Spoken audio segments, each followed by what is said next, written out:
Hi, Linda. Hi, How are you doing? I think I'm all right. How about you? I am doing okay. I haven't spoken with you for a long time. I called you. Oh, is my line busy? I think I Yeah. left it off the hook. You were you were like busy for the whole afternoon. I was calling you. Well, I had all kinds of crazy clients today. I was just on the phone all day long. That's okay. You need to do what you need to Dreadful. do. Did you see the email I sent you? Yes. I neglected to see whether it was set to mute everybody automatically, unfortunately. So we'll have to see. I can always mute everybody if they're Yes, not I think. when they come in. I think wait, are you recording right now? I think you are So recording. I stopped the recording. Pause it. It has started. And we admit everyone, right? Let me see. They're all coming in. Okay. All right, so it's 6:35. Let's start the meeting. Good evening, everyone. Welcome to CB3 Land Use Committee meeting for Tuesday, March 16, 2021. We are doing the meeting through Zoom tonight, and my vice chairperson, Linda, is managing the platform tonight, and she's going to give us a brief introduction about the Zoom features and some guidelines. Linda? Okay. First, everybody please remain muted unless you are speaking. That includes committee members because random noises from our houses that don't seem like much to us can really mess up the Zoom. Secondly, if you wish to speak, please raise your hand. And that goes for committee members too, right, Jackie? Yes, yes. And if you don't know, Zoom has changed and it put the raise hand function down on the bottom of your screen under reactions. So it used to be at the bottom of the participant list. This is a little more friendly. And I think that's all we need to know. We're all pretty used to Zooming. Any questions? Right. Just let me know. You can put it in the chat. I'll help you. Or do we want people to put their, I guess we do, right? Put your name and affiliation in the chat so we have attendance. Okay, great. I'm meeting another person. Okay, so tonight we have a couple items on the agenda. I plan to spend about 30 minutes on Two Bridges update. The second item is the comprehensive planning from New York City Council. I expect that would take us about like 1 hour to 1 hour and 30 minutes. We also need to vote on a resolution that was already approved by the NYC Subcommittee. And lastly, the committee goals on the agenda that will be postponed to the next month due to time consideration. And there is no definite deadline on that.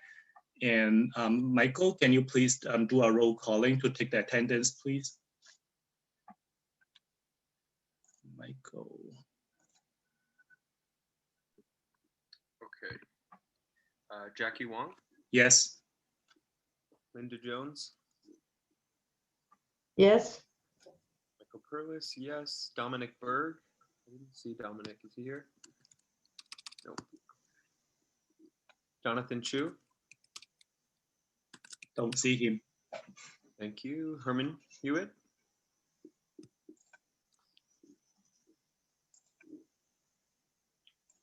Herman, you need to unmute yourself, I guess. It's kind of hard. I think we have to get permission to unmute. Right. Thanks, Herman. Lisa Kaplan? Yes, here. Thank you, Lisa. Olympia Kazi?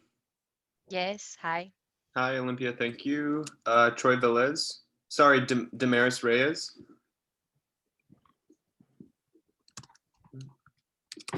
Let's see her. Troy Velez? Yeah. Thank you, Troy. Steve Herrick? Here. Thank you, Steve. And Tim Laughlin. Did you see that Dominic turned up?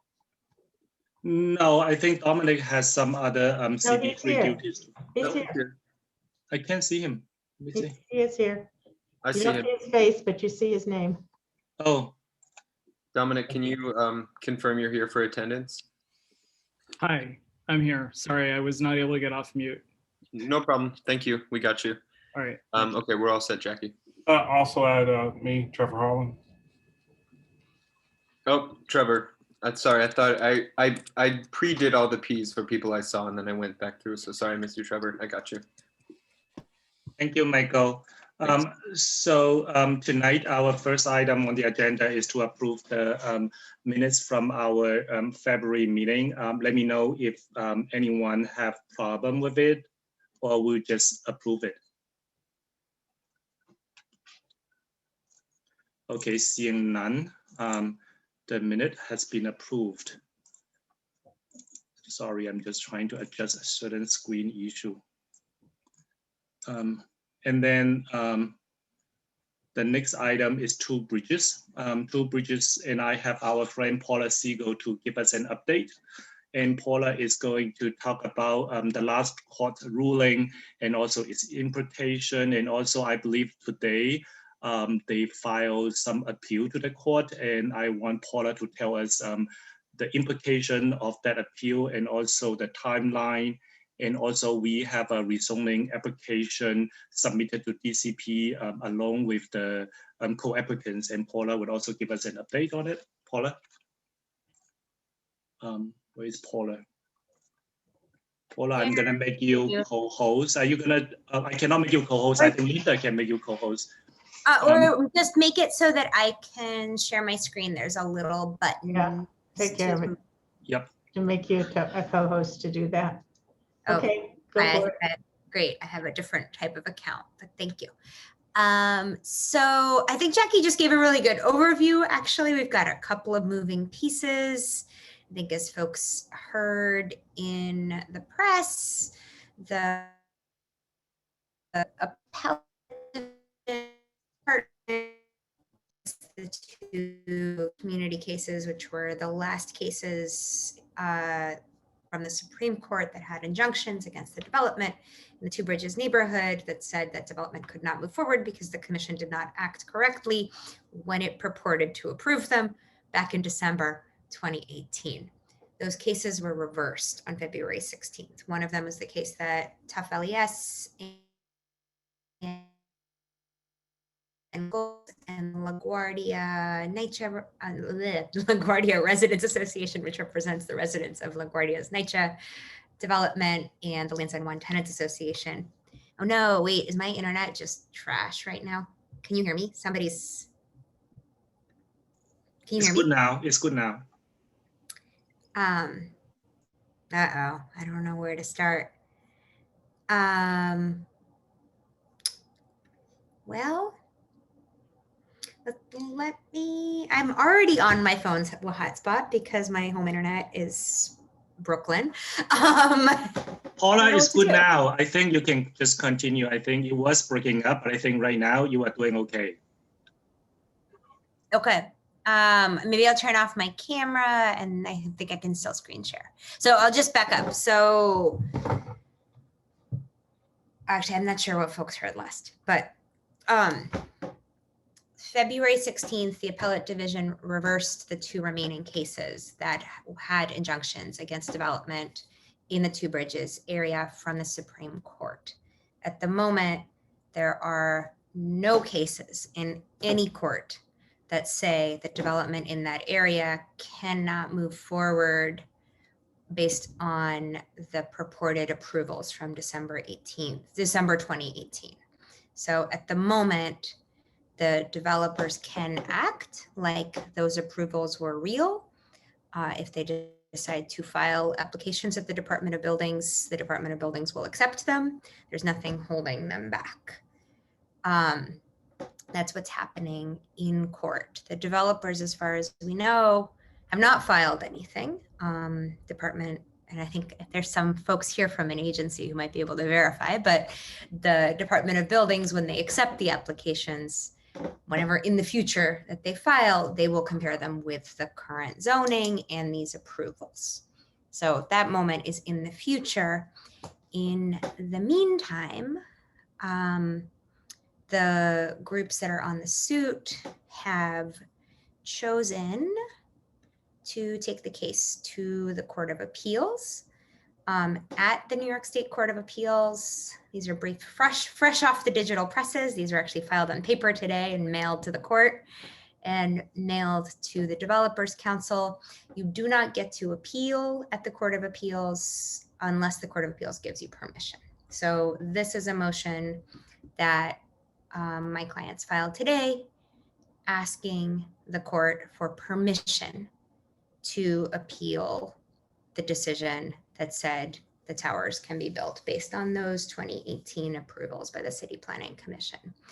I'm really proud of this work, actually, because what we did, there's a lot of pages here, I'm just scrolling through them, but what we did is we highlighted for the court the huge impact that this case is going to have across the city. I'm looking for a page, I apologize. So here is a Board of Estimate resolution that looks identical to the one for Two Bridges, that has the same exact language. That this one actually governs the Essex Crossing and Grand Street Guild area.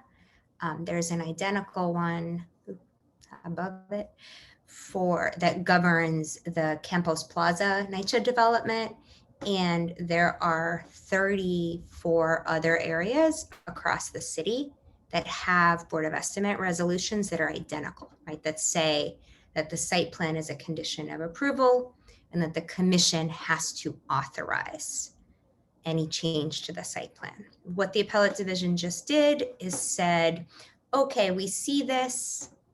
I'm admitting Damaris.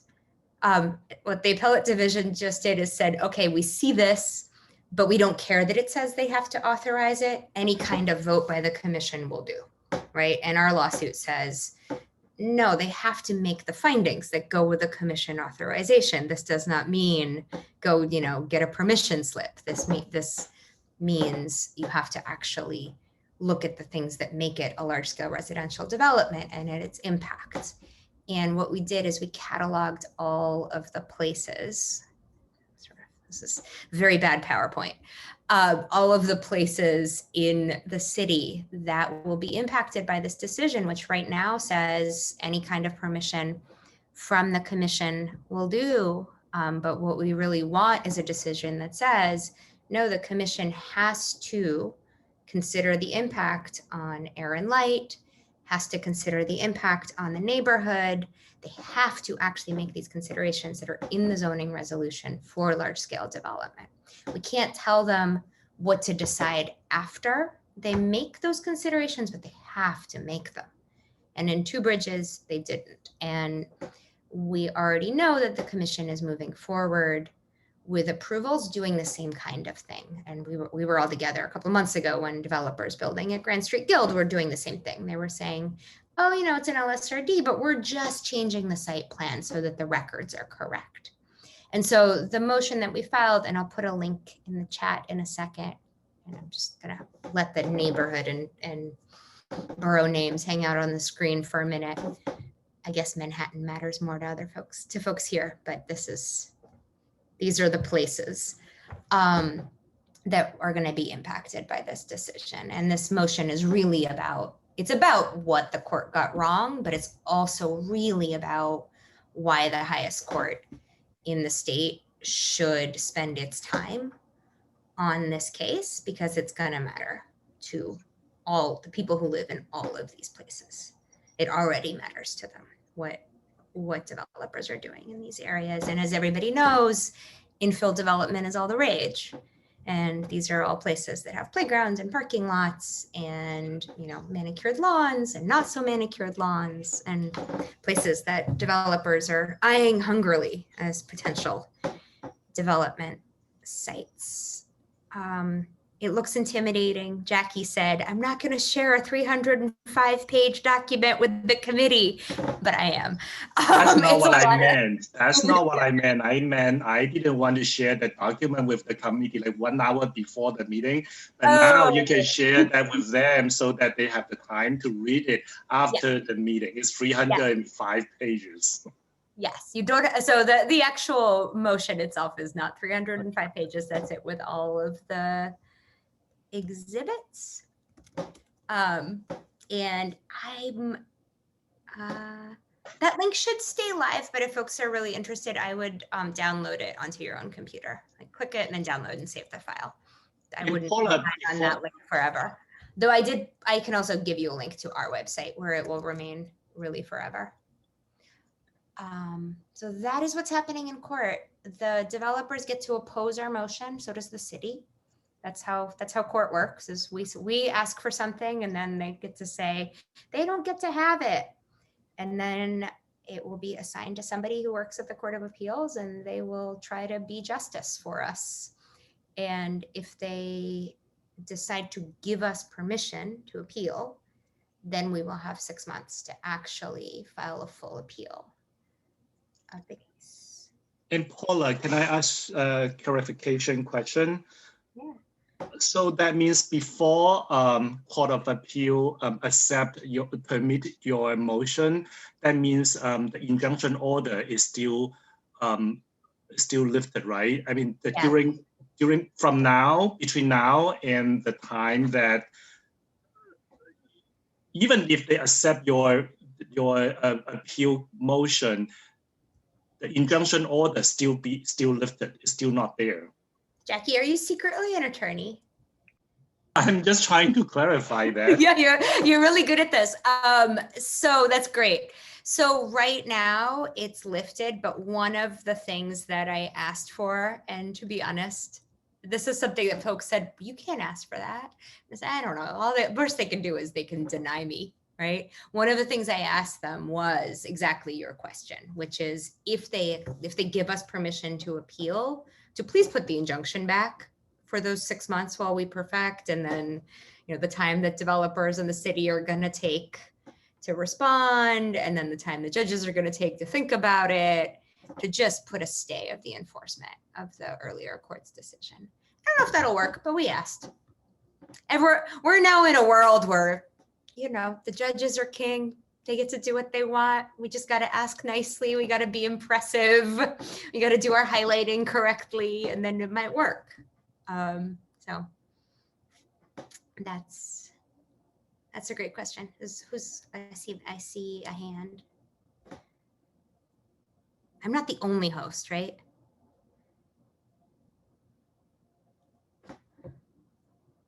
Jackie, are you talking? I'm sorry, I should have unmuted myself. So, well, is your question related to the lawsuit, or is your question, because we normally let the committee member ask questions first. So do you want to, can you, oh, actually Olympia also has a question. So I'll let Olympia ask the question first and then followed by Val. And just Wait, and then I also, sorry, Jackie, I also want to make sure I do the other half of the presentation, or a little bit of it exactly, on the rezoning, before we get too far into a conversation. Right. So maybe I'll let Olympia and Val ask questions, and then we go to your next part of the presentation. Olympia.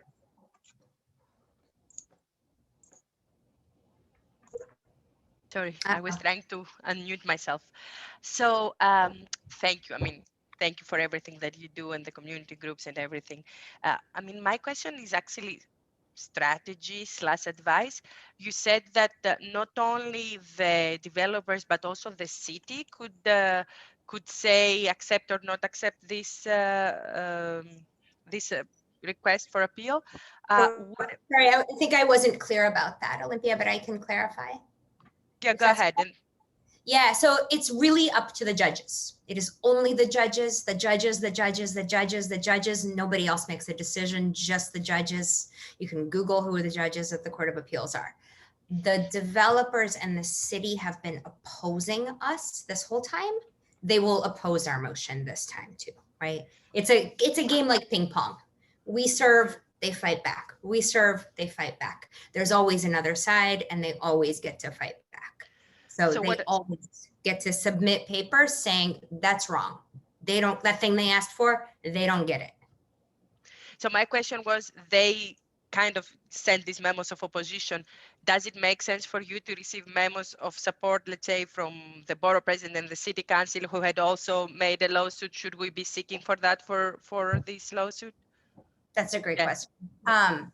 So the thing is that the city council case is still at the court.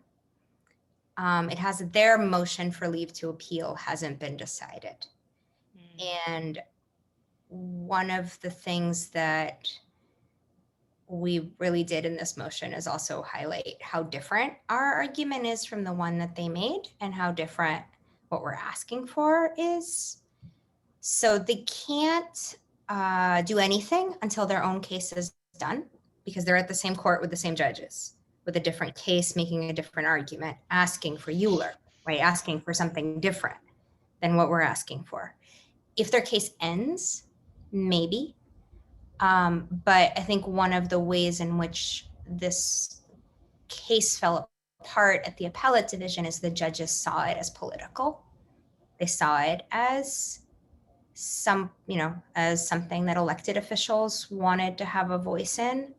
And then they were really pretty mad about that in terms of the city council and the borough president's case. And then they kind of lumped it all together, right? So I don't know that that's helpful to us at this point. The courts see themselves as kind of a rarefied place apart from the riffraff that is the political scene. They want to see the nicely highlighted words. They want to give words their meaning, right? They don't want to seem like they're swayed by political actors. So a memo of support from CB3 or anyone else makes sense? Would it help the appeal or no? No. Not right now, and not at all. There's no way to do it. If the court accepts our appeal, then if somebody wants to file something called an amicus brief, they can then file a motion for permission to file an amicus brief, which is a whole separate motion. Then you have to convince the Court of Appeals why you have something new to say that the court needs to hear. And it really has to be something new. But that's we will cross that bridge if they accept our motion for leave. Thank you, Paula. And Val? I see Shane in the waiting room. He's already in. Oh, okay. My question really follows Jackie's question. What in terms of the developers, what can they do now? And in terms of what you're talking about now, what can they do now? What is required now for them to put a shovel in the ground? And what does the 6 months to file appeal, what does that do in terms of the developers putting a shovel in the ground? And the reason I say shovel in the ground is I've looked at the East 50s case, and East 50s, it was like they got a shovel in the ground, and the zoning and everything else really just got turned back, and it was all about when they got a shovel in the ground. So right now. Yeah, so let me take those questions separately and maybe in the reverse order.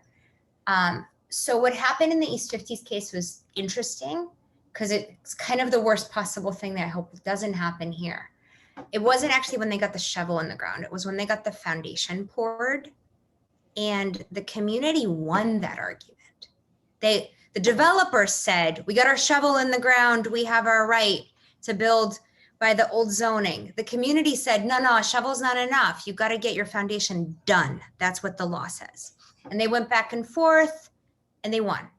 So then the developers went to the Board of Standards and Appeals and got themselves a variance, which is sneaky and is available and is a whole other, it's not the City Planning Commission, it's not the City Council, it's just this whole other body that exists that can grant zoning variances.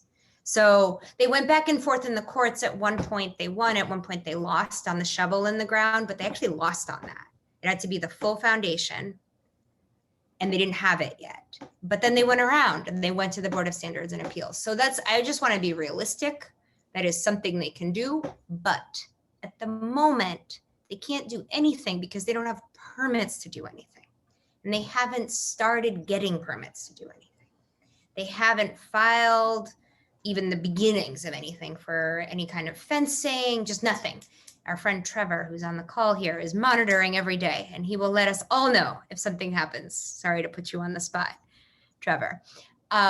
If something happens there, if something actually happens, where we can tell the court, whoa, something happened, right? Now this is imminent. Now this isn't just about words on a page and an approval that was granted that the developers might not act on. Then we can go back to the court and actually ask for a real injunction, right? Instead of that weird little thing that I made up that's kind of like, can you stay the order? But if there's actually something happening, then we can go file a whole separate request for an injunction.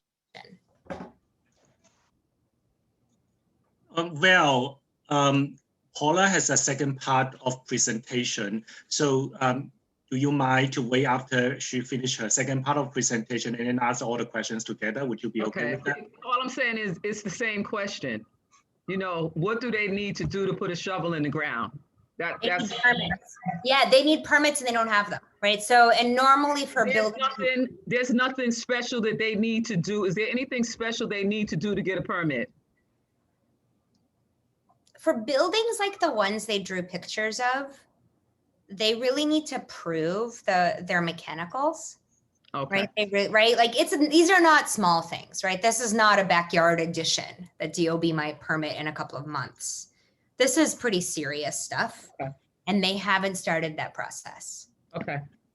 Paula, you can start the second portion of your presentation. The second portion is, I think, one that's a little bit simpler that we're all very familiar with, right? So as Val pointed out, the zoning when they put the shovel in the ground or when they finish the foundation really matters, right? And so we've all been trying to actually change the zoning so that by the time they get there, it's changed. And so the community board is a co-applicant with TUF, goals, CAV, nobody here is new, right? We're all in this together. Yeah, good. So the groups retained George Janes to help us kind of get over the last bits of hurdles that DCP was throwing our way. He was extremely helpful. And DCP staff decided to be helpful at our last meeting. And it really felt like, I wonder if someone's here from DCP, but I can't tell from my screen. I hope I'm not saying anything horrible, but it really felt like we were working on this application together. So I feel optimistic. They asked us to make some changes in how we're presenting our reasonable worst case development scenario, but they were extremely concrete. And it's really seemed like they want to see this move forward. So it's not on their desks anymore, right? This was the first time in a long time where we've met where it felt like, okay, they've come to understand that we're going to finish this application and we'll just keep sending them new drafts every time they send us a letter. So they said, okay, let's work through it. Let's make it good. So we're just making they had some feedback about whether they thought a skyscraper on the Manhattan mini storage site was reasonable, even though it's lawful. They wanted to see a building that looks more like a cruise ship in my mind. I'm neither an architect nor a planner, but they want to see something short and fat instead of tall and skinny because they think it's more likely. They believe us that it's not likely that a hospital would be built. And I think the committee talked about this at your last meeting. We don't think it's likely. They'd like us to take the special requirements for traffic around hospitals out.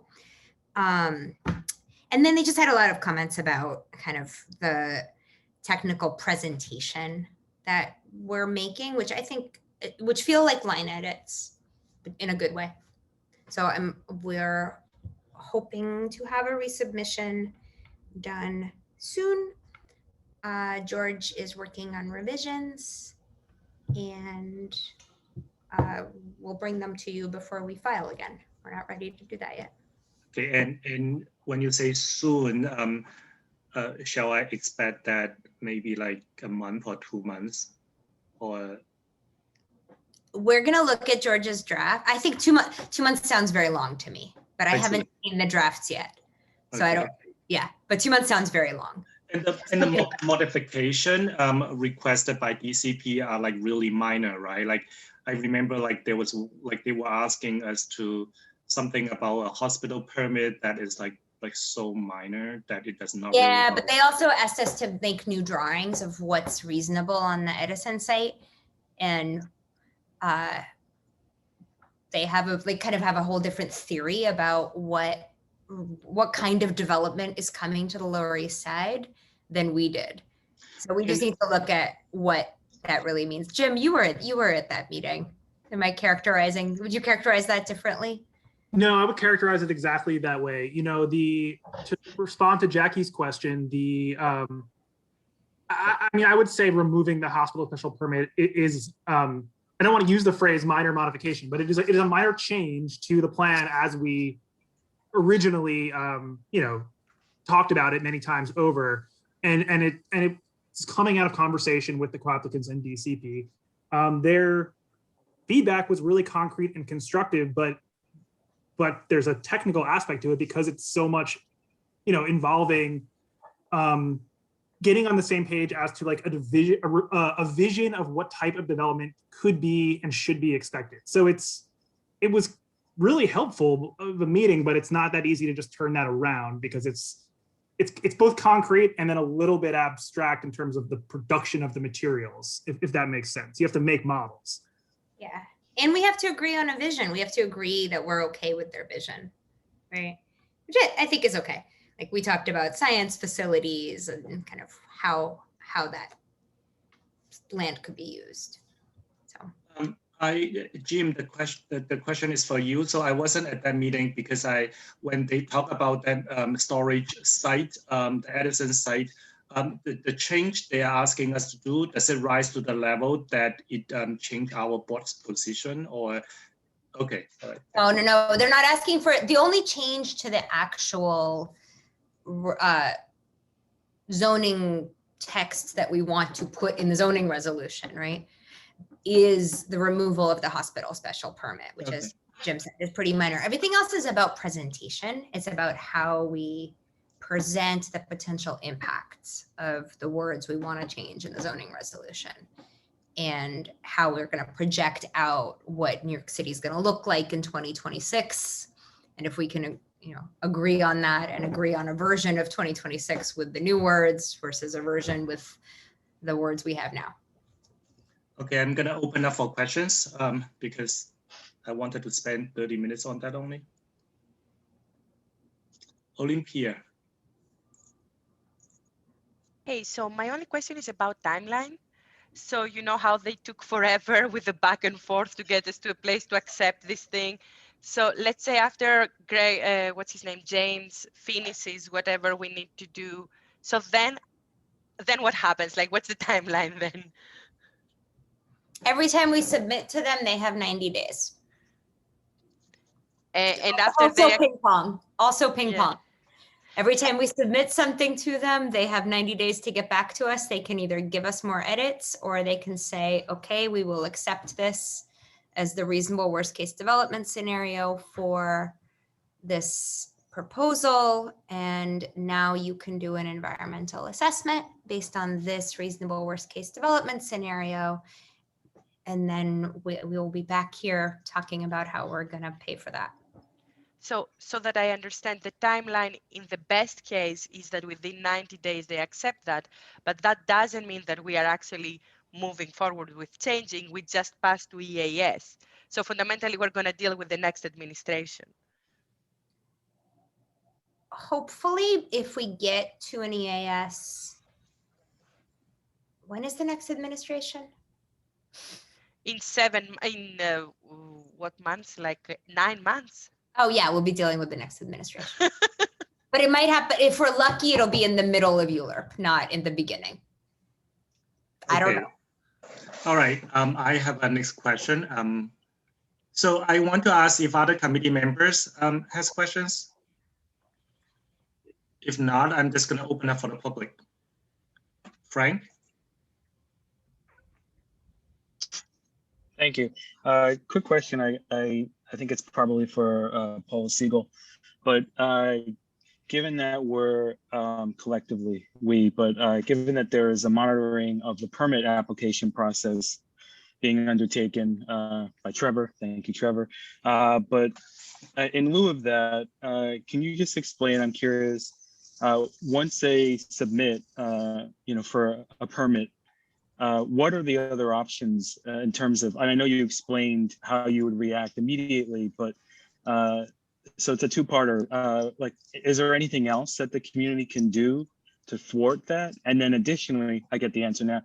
Do we have an expectation of when they might actually? I mean, I know it differ between developers, but do we know the kind of latitude we're talking about, like 3 months from now, 4 months, or we don't know? Okay. First of all, they Thank you. never have to do it. They can always, they can just never do it, right? They can get this approval and do nothing. And right, it's COVID, who knows? We really can't guess unless somebody has a friend who works for one of the developers, and then we should hear from you, because I have no idea. They're certainly not telling me. If they move forward, there are things that we can do if we get to that bad place that Val was starting to describe, where like the race gets really tight. There is something called a zoning diagram challenge. Has anybody heard of that? It is something that you have 30 days to do after DOB approves any permit for new construction and puts up a zoning diagram. And if you think that what they have approved does not comply with the underlying zoning, you can, and you let them know within 30 days, they're supposed to reevaluate it. And you can apply, if they ignore your challenge, you can appeal that at the Board of Standards and Appeals. As long as this case is in the position that it's in right now, anybody who does that will lose every step of the way. But if we have a new administration and there's kind of some new blood at whoever the boss of the Department of Buildings is, which is the mayor, maybe that's something that folks can really do. And I've definitely worked with groups that have effectively used that little opportunity, that little 30-day challenge to, get 600 submissions, right? To really show, the community's ire. But that's not something you can do until the zoning diagram is approved. So in between now and then, we monitor them, we try to use the courts, and we try to rezone it. Okay, thank you, Paula. Any other questions? If no, thank you, Paula. Thank you so much for joining us tonight and giving us a briefing on the situation right now. And we definitely going to ask you back if there's any development to update the committee and also update the general public. Thank you again. Thank you, Paula. Okay, I'm in real time here. When is the next committee meeting? It's usually the third Tuesday of the month, and I don't recall when is the next meeting date. April 20th. I think so. I knock on wood, I think it's realistic that by then we will have already submitted our next draft to DCP. April 20th, Jackie. Thank you so much, Linda. Thank you. Thank you. We haven't talked about it, but we can shoot for that. Okay, all right. Thank you, Paula. Thanks. Okay, our next item on the agenda is the comprehensive planning. So I think from last month, I got a sense that most of us agree that there is a need for a comprehensive plan. Correct me if I'm wrong, although I don't know how that could look like, consider New York City has a very diversified land use, housing, and real estate needs and interests. And a lot of a discussion last month was surrounding the implementation of the bill. So based on what was discussed last month and the comments I received from committee members and so district office, Susan, Jim, and I drafted this. Mainly Jim, he actually put a lot of time on it to create this reso that was sent to you on Sunday night.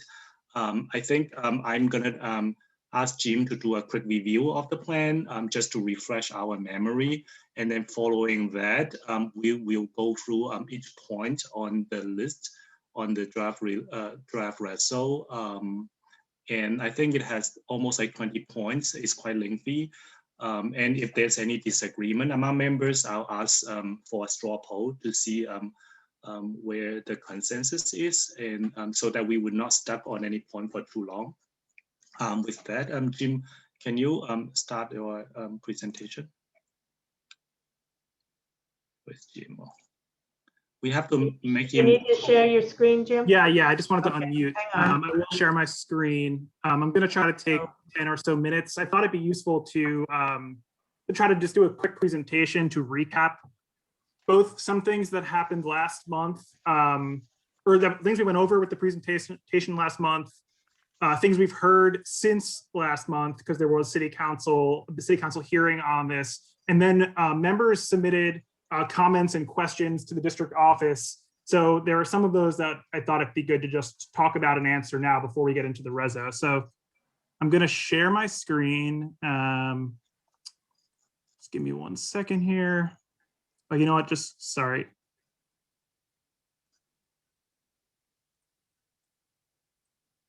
Uh, 1 minute.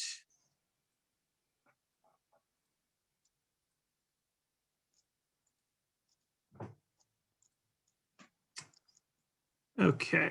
Can everybody see that clearly? And there's no notes or anything in your way? Good. Okay, so just to be clear, if I refer in shorthand to Intro 2186, that this is the bill. This is the framework legislation that is connected to that presentation and policy package you saw from City Council staff last month. So to go over, I mean, there's a timeline proceeding here, and there's some things we don't know going forward, but we had the release of the report, the long report, in the legislative text last December. It was February land use where you saw the presentation from City Council, and then City Council had a public hearing, which was a pretty short turnaround, but we got pretty clear confirmation from City Council that they would accept comments from us outside of the scope of that meeting because of the reality of the timing of all of it. So that's the goal of what we're doing here, is trying to submit on the record some comments, even though it was too late for the hearing. And we really needed 2 months to deal with this. So going forward, we know we're going to submit comments and recommendations if we can come up with a resolution tonight. And there will be legislative negotiations on this, are likely going on now, and will continue to go on, with the feedback from the community board. Some have already submitted, some will submit in the future. And then there'll be a vote, and it might be very soon, because this is a priority of the outgoing administration and the outgoing City Council speaker, really. So this could move quite quickly. So we're on a little bit of a schedule here to move. I thought it'd be useful to go over some big picture comprehensive planning ideas, because it's so confusing and complex. So I think one of the reasons you're hearing really, really varied analysis on this that almost seem to contradict each other at times is because there are many different ways to do comprehensive plans, and many different municipalities do it with different levels of local versus more centralized control, different frameworks, and different models. So I think there's a lot of interpretation based on other experiences, but it's clear that you can tweak a comprehensive plan in a way to fit your municipality or your region. One thing that's, I think, really important to emphasize is that New York City, as a large city, but also even within New York State as a municipality, is unusual in not having a comprehensive plan. And to briefly discuss, well, there are pros and cons to this. They've required comprehensive planning at the municipal level throughout California for quite a long time, decades, in fact. And they often run into this roadblock where the plans get made, the goals get identified, but then there's still political barriers at the local level, both at the community level and then also at the local administrative level, legislatively, that ends up kind of blocking those goals. So it's important to note that the success of a comprehensive plan, even if it has good intentions, it still has to have kind of an achievable political project and housing policy coming behind it, and other policies as well. Seattle was referenced a lot in the recent in the New York City proposal, because it's kind of considered a pretty good example of a recent comprehensive plan, and it's very notable because they put displacement metrics up front in their housing plan. They did a pretty innovative displacement risk index, which a lot of cities have also started to incorporate into their comprehensive planning. And then the housing plan that came out of this kind of targets growth to areas where displacement risk is low. So that's considered to be kind of a success. I think that the actual outcomes of that in practice, is still up in the air because it's a newer plan. I think it's a 2035 ending plan, but it's a model, at least a conceptual model that's kind of well regarded for really incorporating displacement metrics in a meaningful way. And then everyone talks about Minneapolis because it's new, and it was pretty. It was kind of a sea change in zoning requirements as a product of the plan. So their comprehensive plan had these aggressive goals for addressing segregation and climate change impacts, and that kind of, because those targets were there, they ended up having really comprehensive zoning reform, which ultimately eliminated single-family zoning and parking minimums in the city, which is a very aggressive way to meet the goals that were defined there. So you basically, the point is you can go in a lot of directions with policy based on how you structure your plan. So I thought it'd be worth pointing out some of the successes, or at least what I would say are some of the nice positive aspects of the New York City plan and framework as it stands now, and what it could do. So it does really attempt to coordinate disparate agency planning that's happening on different timelines and with different mandates. That's chaos that we hear about constantly from elected officials, residents, and agency reps, frankly. It does more meaningfully connect budget to policy rather than having those be things that are kind of operating on sometimes connected, but often separate tracks. We have a very neighborhood to neighborhood based and even site to site based planning framework in New York City. And it does look more holistically at how impacts, especially around segregation and income inequality, will play out in a citywide scope. It looks backwards, which is, I think, really important. It will analyze the policy outcomes of past zoning decisions and other policy decisions. And the idea would be that you would then proactively try to correct those if they had disparate impacts, negative impacts. And I think very importantly, this is more of a paper, a process and disclosure thing, but it does add and require a number of new metrics that aren't part of our environmental review and aren't standardized in any of our planning processes around racial, income, and resource inequality. They want to do that displacement risk index, which has been successful elsewhere. That's looked at a little bit in environmental review, but it is not a citywide analysis. So that's new and pretty positive, I would say. You heard the city council pitch on this plan last month. I thought it'd be useful to kind of recap what DCP's position is on this based on their testimony at the city council hearing. They're not thrilled about the plan. They do not support the plan as it's written now, or really anything. I think they might theoretically support comprehensive planning, but not that looks like this. Their main issues are feasibility, cost, and actual impacts. What they see to be what will be the actual impact. So the one thing is it's just huge, right? It has this huge scope, and they're very concerned that even doing the planning, it's going to happen over a pretty short period, less than a year. And for every community district, you have to produce 3 model plans. So they have to produce 177 land use plans in about 9 months, and they've never taken on a project of that scale. And frankly, don't think they even have the staff for it. They're concerned at the costs of doing these generic environmental impact statements, because you'll do basically a model impact statement for each of those plans. So even preparing 59 district-wide environmental reviews at the same time has never been done before, and they fear will be extremely costly and time-consuming. Also, they feel like it exposes them to quite a bit of litigation because if there's some kind of impact that was ultimately disclosed incorrectly, that's a concern of theirs because it's a lot to do and do accurately very quickly. And I already mentioned staffing. It's going to require more staffing one way or the other at the DCP level, and they have a hiring freeze right now.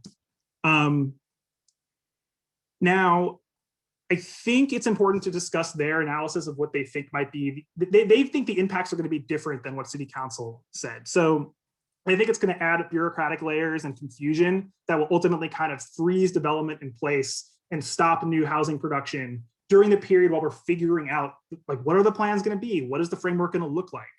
And they are saying that's coinciding with the economic recovery from the pandemic and would be bad for the city. They also have a lot of concerns that it doesn't have enough of a kind of stick aspect from like a central authority, an executive authority, so that you're giving a lot of power to local communities, but there isn't necessarily the ability to address possibly like exclusionary impacts that community plans might produce without kind of a central override, or ability to say, hey, you're not meeting growth goals that are going to ultimately result in a more segregated city. So they're concerned about that unintended consequence and no real way to address if you have bad actors in the process. So there were a few questions that came up from members, and I think some of them we can just answer, and I'll go through some now. So there was a question about this phrase gets repeated over and over again of one of the goals is to prioritize projected growth in neighborhoods that have access to opportunity and low risk for displacement. It comes up over and over again as a guiding principle. And there was a question of, well, what does that mean? How is it defined? And I think they do, if you dig enough, they do kind of define it. They say it's going to be a set of categories and rankings, essentially, of 59 districts based on the analysis that comes out of those new indexes I talked about, like the access to opportunity and the displacement risk index, amongst more traditional demographic analysis. So, they're going to look at things like in terms of access to opportunity, they're going to rank 59 community districts based on the proximity and access to schools, libraries, healthcare facilities, all the things you see on that list. Displacement risk is going to be ranked in a similar way based on these vulnerability metrics that you see on the list there. And then, you assess and rank them and you map them across the city. And the idea would be if growth is a goal, which it doesn't have to be, but it probably will be in this context, you would want to kind of like target the places that are high access but low risk for displacement for that growth to avoid a lot of disparate impacts on lower income and POC communities, especially around displacement. But there's a lot to contest there, but I do believe that is clearly the meaning behind that phrase, that turn of speech they keep using. There were some questions about what is the difference between the current city planning commission's composition and what this new long-term planning steering committee is, and what it will look like and what its appointments will look like. So one thing I think is it kind of actually significantly shifts power and appointments away from the mayor's office, because you now have a lot of 4 city council. It's the same number of members, but there's 4 city council appointments that currently you don't have with the city planning commission. There's less mayoral appointments. There's no public advocate appointment. So it's kind of shifting the power of placement onto that committee significantly over to the council. They also will both exist at the same time and serve different functions. One does not replace the other. CPC will still do land use application certifications and approvals in the ULERT process, and the long-term planning steering committee will be exclusively focusing on identifying these neighborhood targets and the projected targets and goals of the citywide plan. There's also, I want to just say, there's some language in the legislative text saying that this new steering committee must have groups from historically underrepresented, or who have been historically underrepresented in the planning and land use decision-making processes, and they must have expertise in the following areas: either planning, transportation, sustainability, resilience, housing, public utilities, social services, economic development, or some combination of those. So that's not really totally concrete, but they are trying to make gestures to more diversity and representation on that body than on the City Planning Commission. There were some questions about what this GEIS, this generic environmental impact statement, does, and does it absolve developers of a responsibility to disclose impacts, environmental impacts at their development sites. And I want to emphasize that seeker is going to be required. It's a required city regulation compelled by state law. You can reform seeker requirements, but this won't be doing that. You have to go through a different process to do that. They are what they are. Every project will have to disclose their impacts as they do now. The change is in the responsibility. In this proposal, the city is going to have to prepare these generics for all 59 districts, and developers can essentially borrow from sections of that generic environmental impact statement, and they could borrow the ones, from some of the more expensive and time-consuming studies, like a traffic study. And the idea of this is that it's a cost-saving mechanism that kind of encourages them to say, look, line your project up with the community's plan, and you can borrow these environmental review elements, and you're saving yourself money. There's still going to be discretion at the level of the DCP legal and environmental review divisions of how complete or accurate an environmental impact statement is. And they also may require you to produce supplements, because a lot of caveats exist here. The data is going to start to go stale from the generics probably after a couple of years, and will have to be supplemented. Any impacts that aren't in the generic will have to be supplemented. And additionally, any project that's not plan compliant will always have to disclose everything and cannot borrow anything from the GEIS because it's not covering their development. There were questions about this concentration of responsibilities in the mayor's office. And I think there's some rightly placed fears about that, but also some logic to why they're doing it. I think these are all mayoral agencies already. One way or another, they are responsive to the mayor. Their leadership is appointed by the mayor.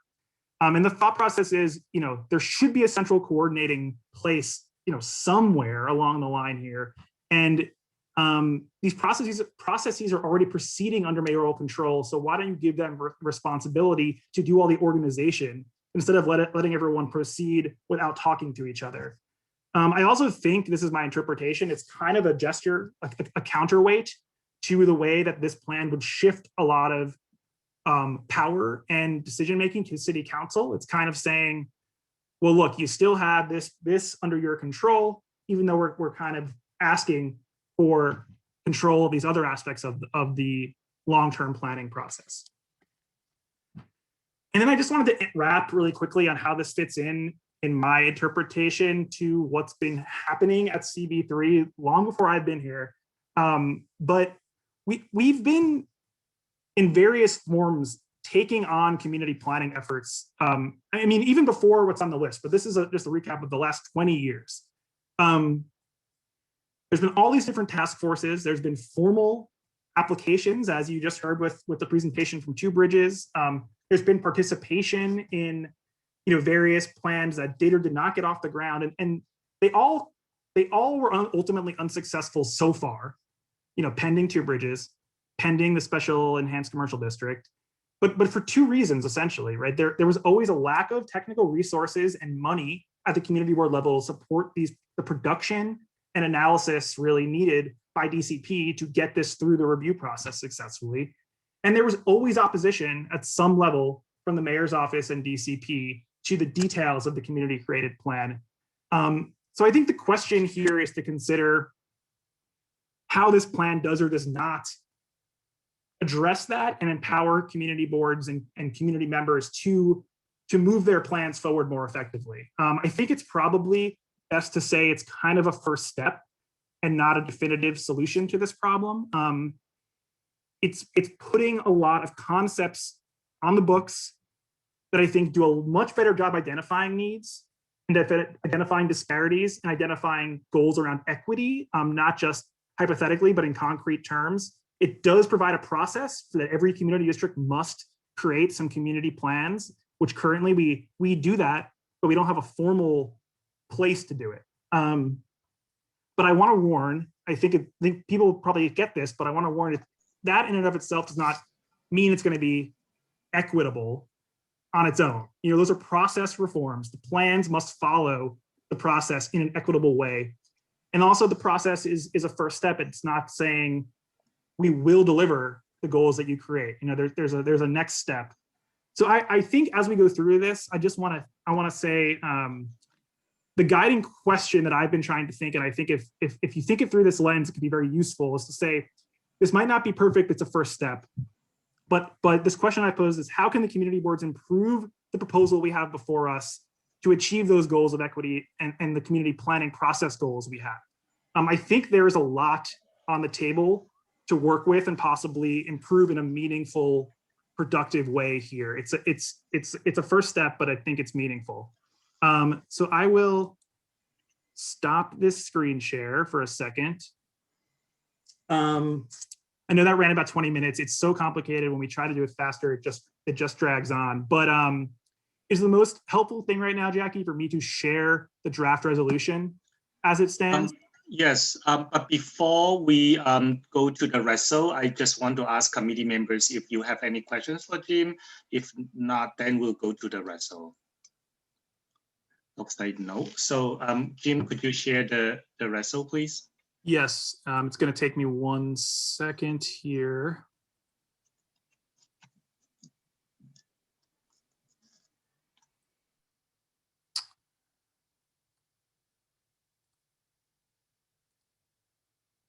Can everyone see that fairly clearly?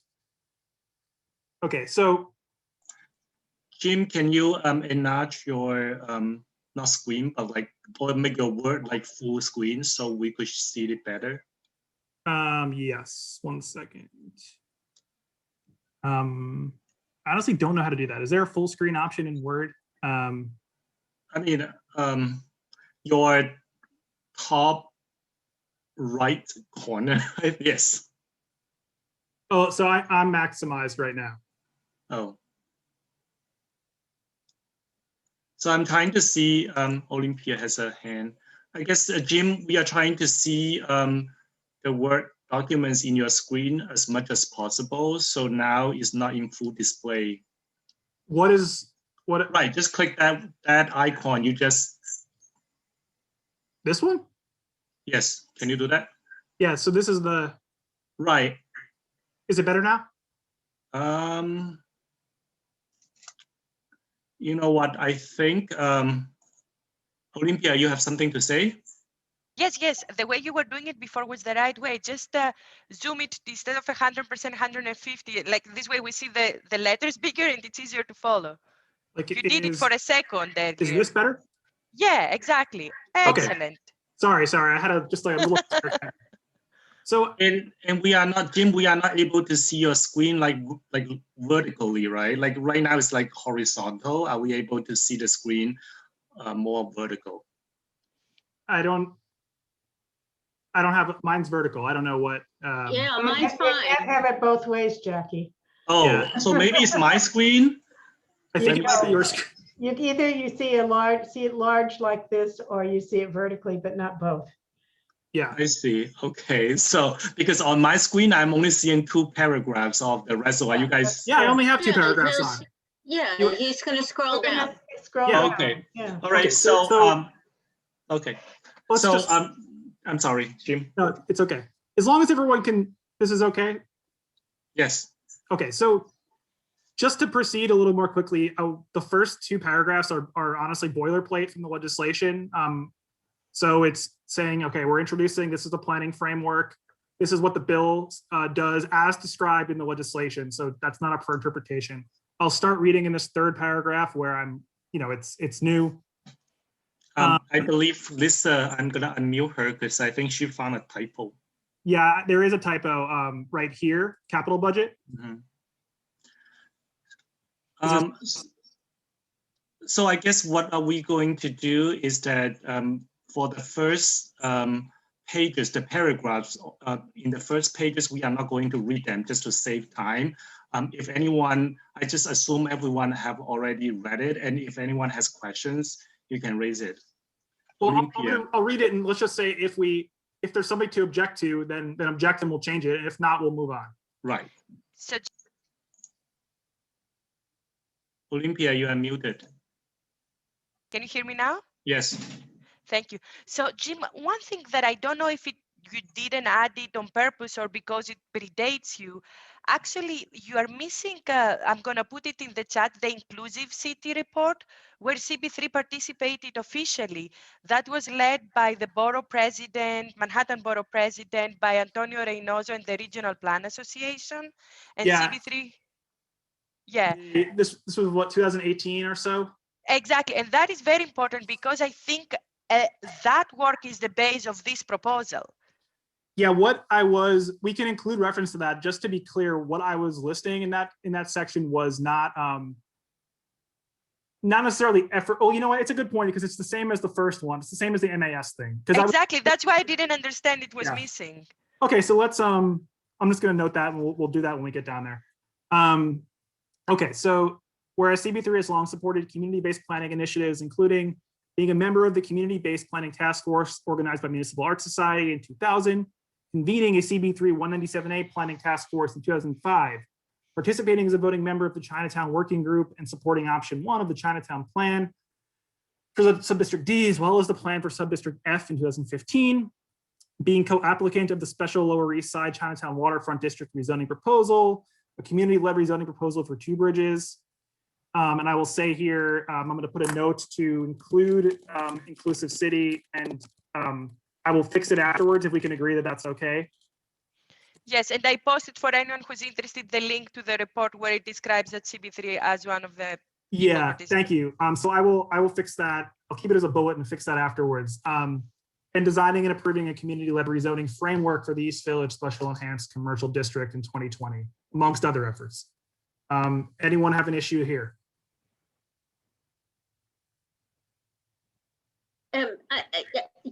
Maybe this is small, and maybe Dominic would have some comments on this too, but the reference to the 197A plan in 2005, that really was sort of the beginning effort to come up with the Seward Park urban renewal compromise. And so to say that that was a failure, it seems a bit dismissive. So would it be helpful to reframe it as not that these have all not been successful? Let's hear from Dominic first sorry. before.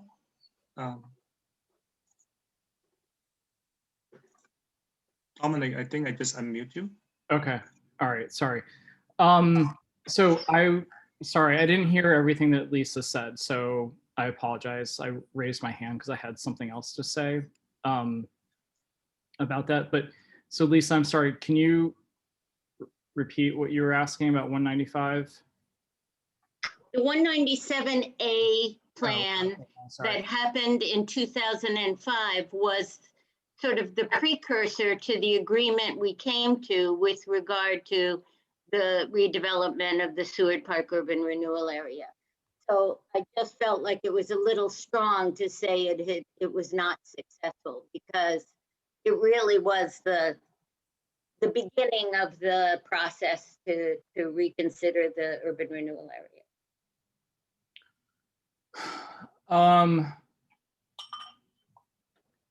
Yeah, I don't, so that's different, and that's different than the East Village rezoning, right? Yeah, totally different. Yeah, so I don't recall the 197A being a precursor.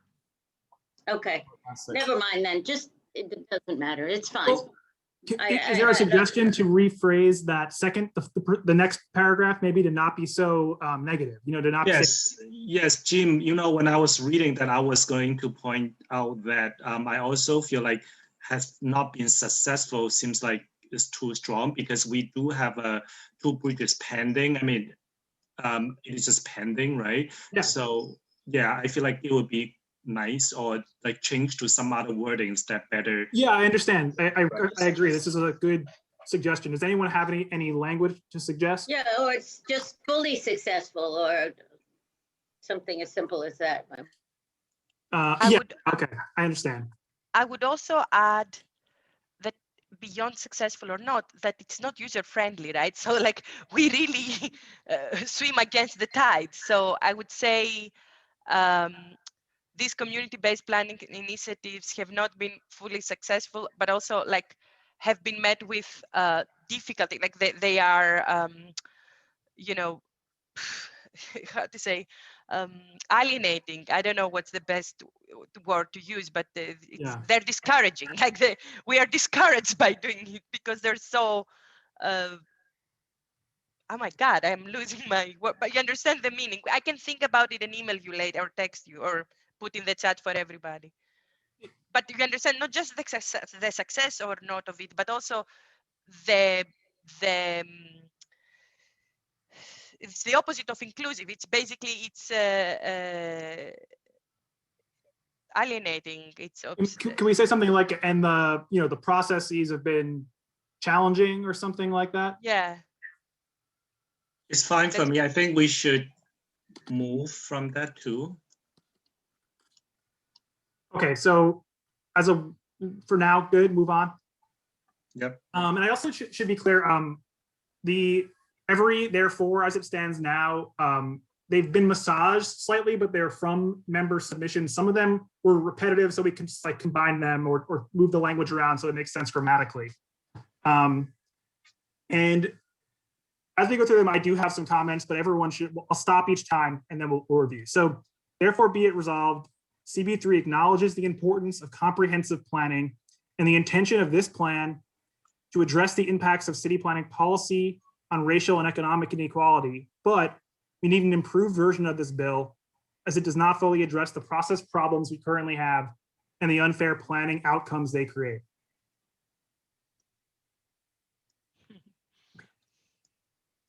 So this part's going to be confusing until we resolve what the bullets ultimately are, but therefore be resolved, CB3 supports, doesn't support, just makes comments we could do as well, because it's not a ULURP. We don't have, we don't have to approve anything. And blah, blah, blah, with the following recommendations. So the first one, and these numbers they're just there for reference, so you can say, let's go back to 1. So no, I think, Jim, we want to go back to the position paragraph. Can you scroll up a little bit? Do that now. I mean, it's up to you. Is it easier to do that now or do it after we go through all the? I feel like Dominic has a hand. Dominic? Yeah, so I just wanted to ask, and I know it would be different, but is our objective to only show the negative? Like, is there a strategy behind that? For Essex Crossing, we can say we know that when the administration is behind something and the community can work together and plan to, try to, to meet our district needs and in terms of, affordable housing and things like that. Like, is there a reason why we didn't put any successes in here? There was not a real reason. I think the thought process at the time, and this was collaborative, was to try to emphasize that there is a need for more, for a clearer and I guess easier platform to do successful community plans. So I don't think saying there have been successes and citing them hurts that per se, but that was the thought process, but we could change it. Well, I guess if Essex Crossing is a good example, I think it is very much a bottom-up process that align with the administration. So maybe we can add, I guess we can add like a bullet about that, like or in a way a suggestion that a successful example. Yeah, and the Lower East Side East Village rezoning would be, another one that I would add in there. And I don't, maybe there's others that I'm not thinking of. Are you talking about the downzoning? The Lower East Side, yep. Well, it wasn't a downzoning, but The rezoning. Rezone, Was right. not a downzoning. Exactly, a downzoning. Right, Lisa. Jackie Demaris has her hand up, but Hold she's on 1 muted. second. Hold on.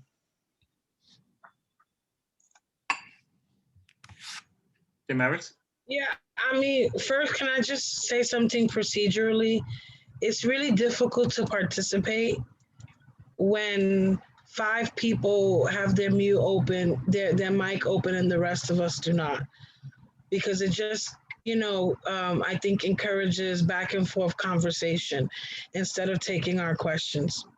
That being said, I'm not trying to, hit anybody over the head. I know these things happen. I think personally what's lacking here is we're not mentioning the East Village rezoning. I'm having a really hard time understanding this 197A plan. I'm asking myself, where was I during this planning process? And I think we can resolve this. Basically, I agree with Dominic.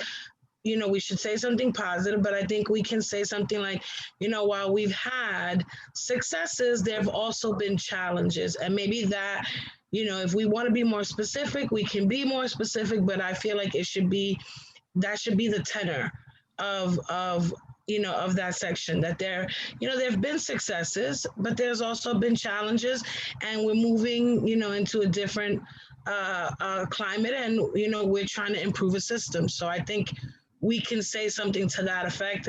I can think more about the language, but I just wanted to get us to that place. I think we can say something that simple to achieve what we're trying to. Damaris, can I try to capture that while we're talking? Because you just said it and it's fresh. Can we say, whereas some of these community-based planning initiatives have been, let's stop equivocating. Let's say have been successful, and some have been challenging. I'm repeating here. And then we could say something like, often because of this, not always, sometimes it worked, but this was a theme in some of the challenging ones. I think, Jim, the committee members want to add like those 2 rezoning plans, specifically the East Village Lower East Side rezoning plan, and also the success of Essex Crossing. I think they want to mention the names of these plans specifically. So I'm gonna have to go back. I'll put this as a bullet. I'm gonna have to go back and rephrase it, but I'll put them here as notes. Hold on, Olympia. I'm gonna let Jim finish what he's trying to do. So just take that up with a grain of salt, but you understand my intention there. Okay. Right. Thank you. Okay, and some have been successful and some have been challenging, okay? All right. So I'm gonna go to Olympia before we go to the next paragraph.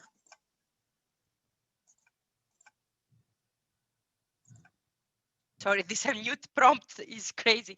So I actually believe, no, we should, even the ones that were successful were challenging. That's why we're here, right? So I think the reason for which I think Jim and whoever he collaborated with to do the whereas part have highlighted those examples is because the resolution we're doing is about finally adopting a comprehensive plan for the city of New York. That is truly historic, the fact that we don't have a comprehensive plan.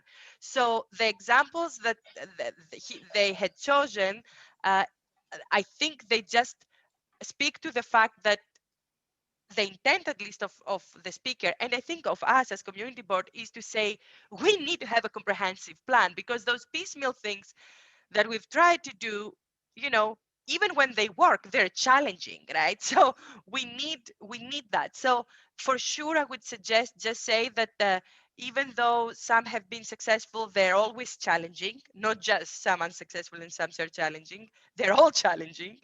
I mean, as the 2 bridges demonstrates most recently. And then I would say, I mean, if the committee members, I mean, Dominic, to answer to your question, if you still feel strongly that we need to add those examples, we could. But I think the meaning here is to talk about why New York City should adopt a comprehensive plan.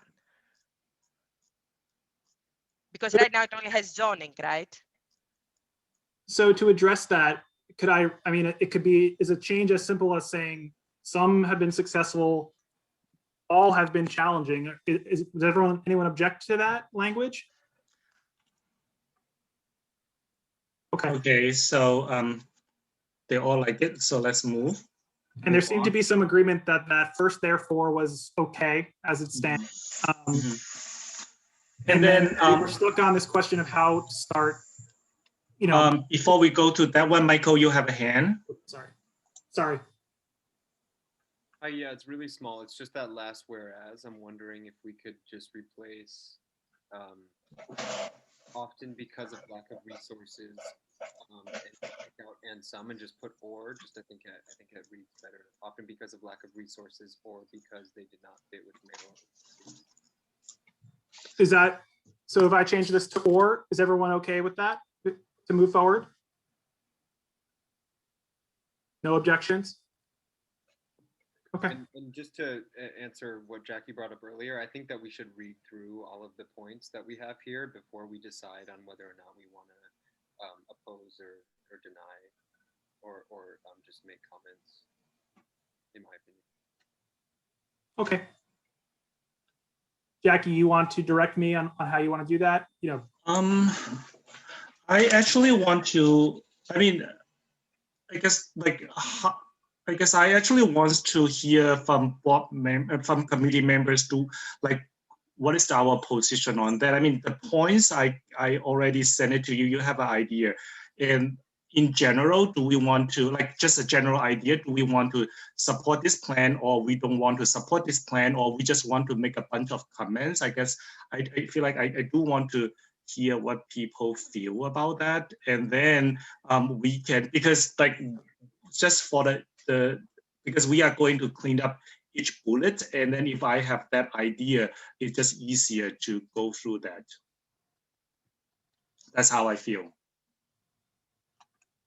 So does committee members have any thought about whether they want to support or don't support, or just providing comments? Should I take a straw poll on that? Okay, Olympia, you have a hand? Yes.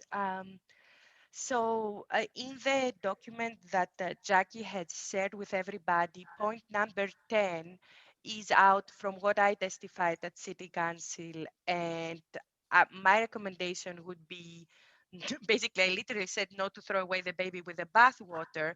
And so since I see a lot of value in this, I would say to move with this, but to adapt it as a pilot program. So not to allow it to interfere with current decision-making process. So all those parts amended.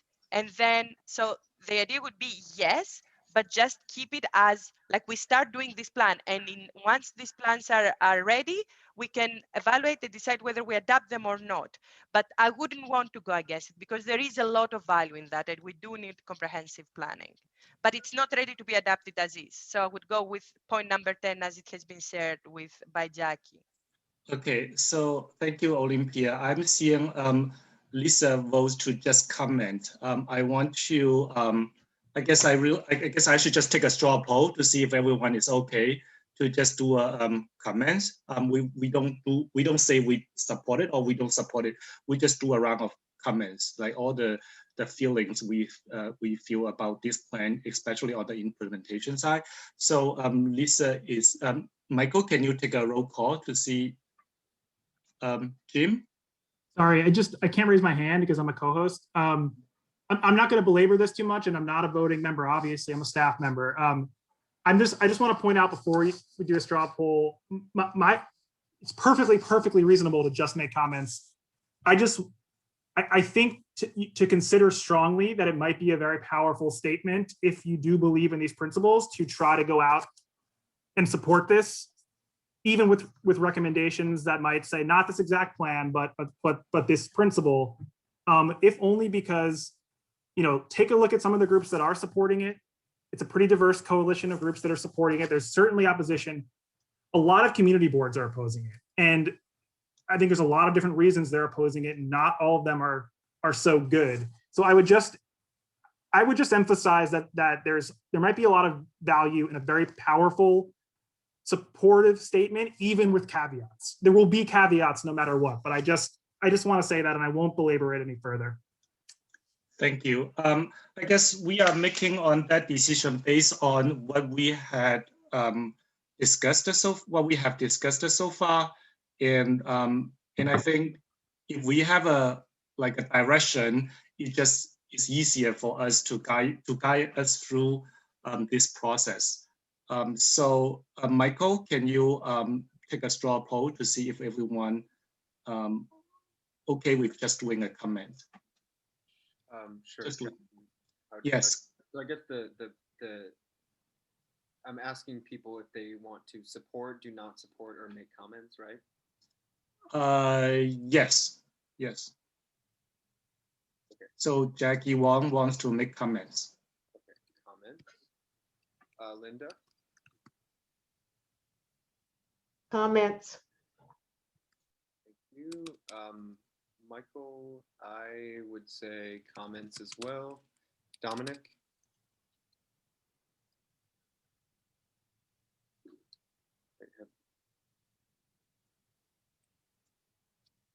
We can come back to him later. I think he can unmute himself, maybe. Oh, let me see.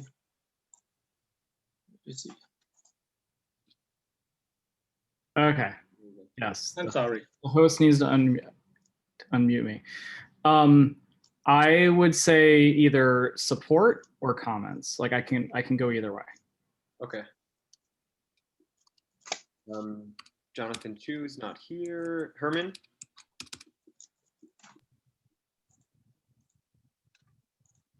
Support.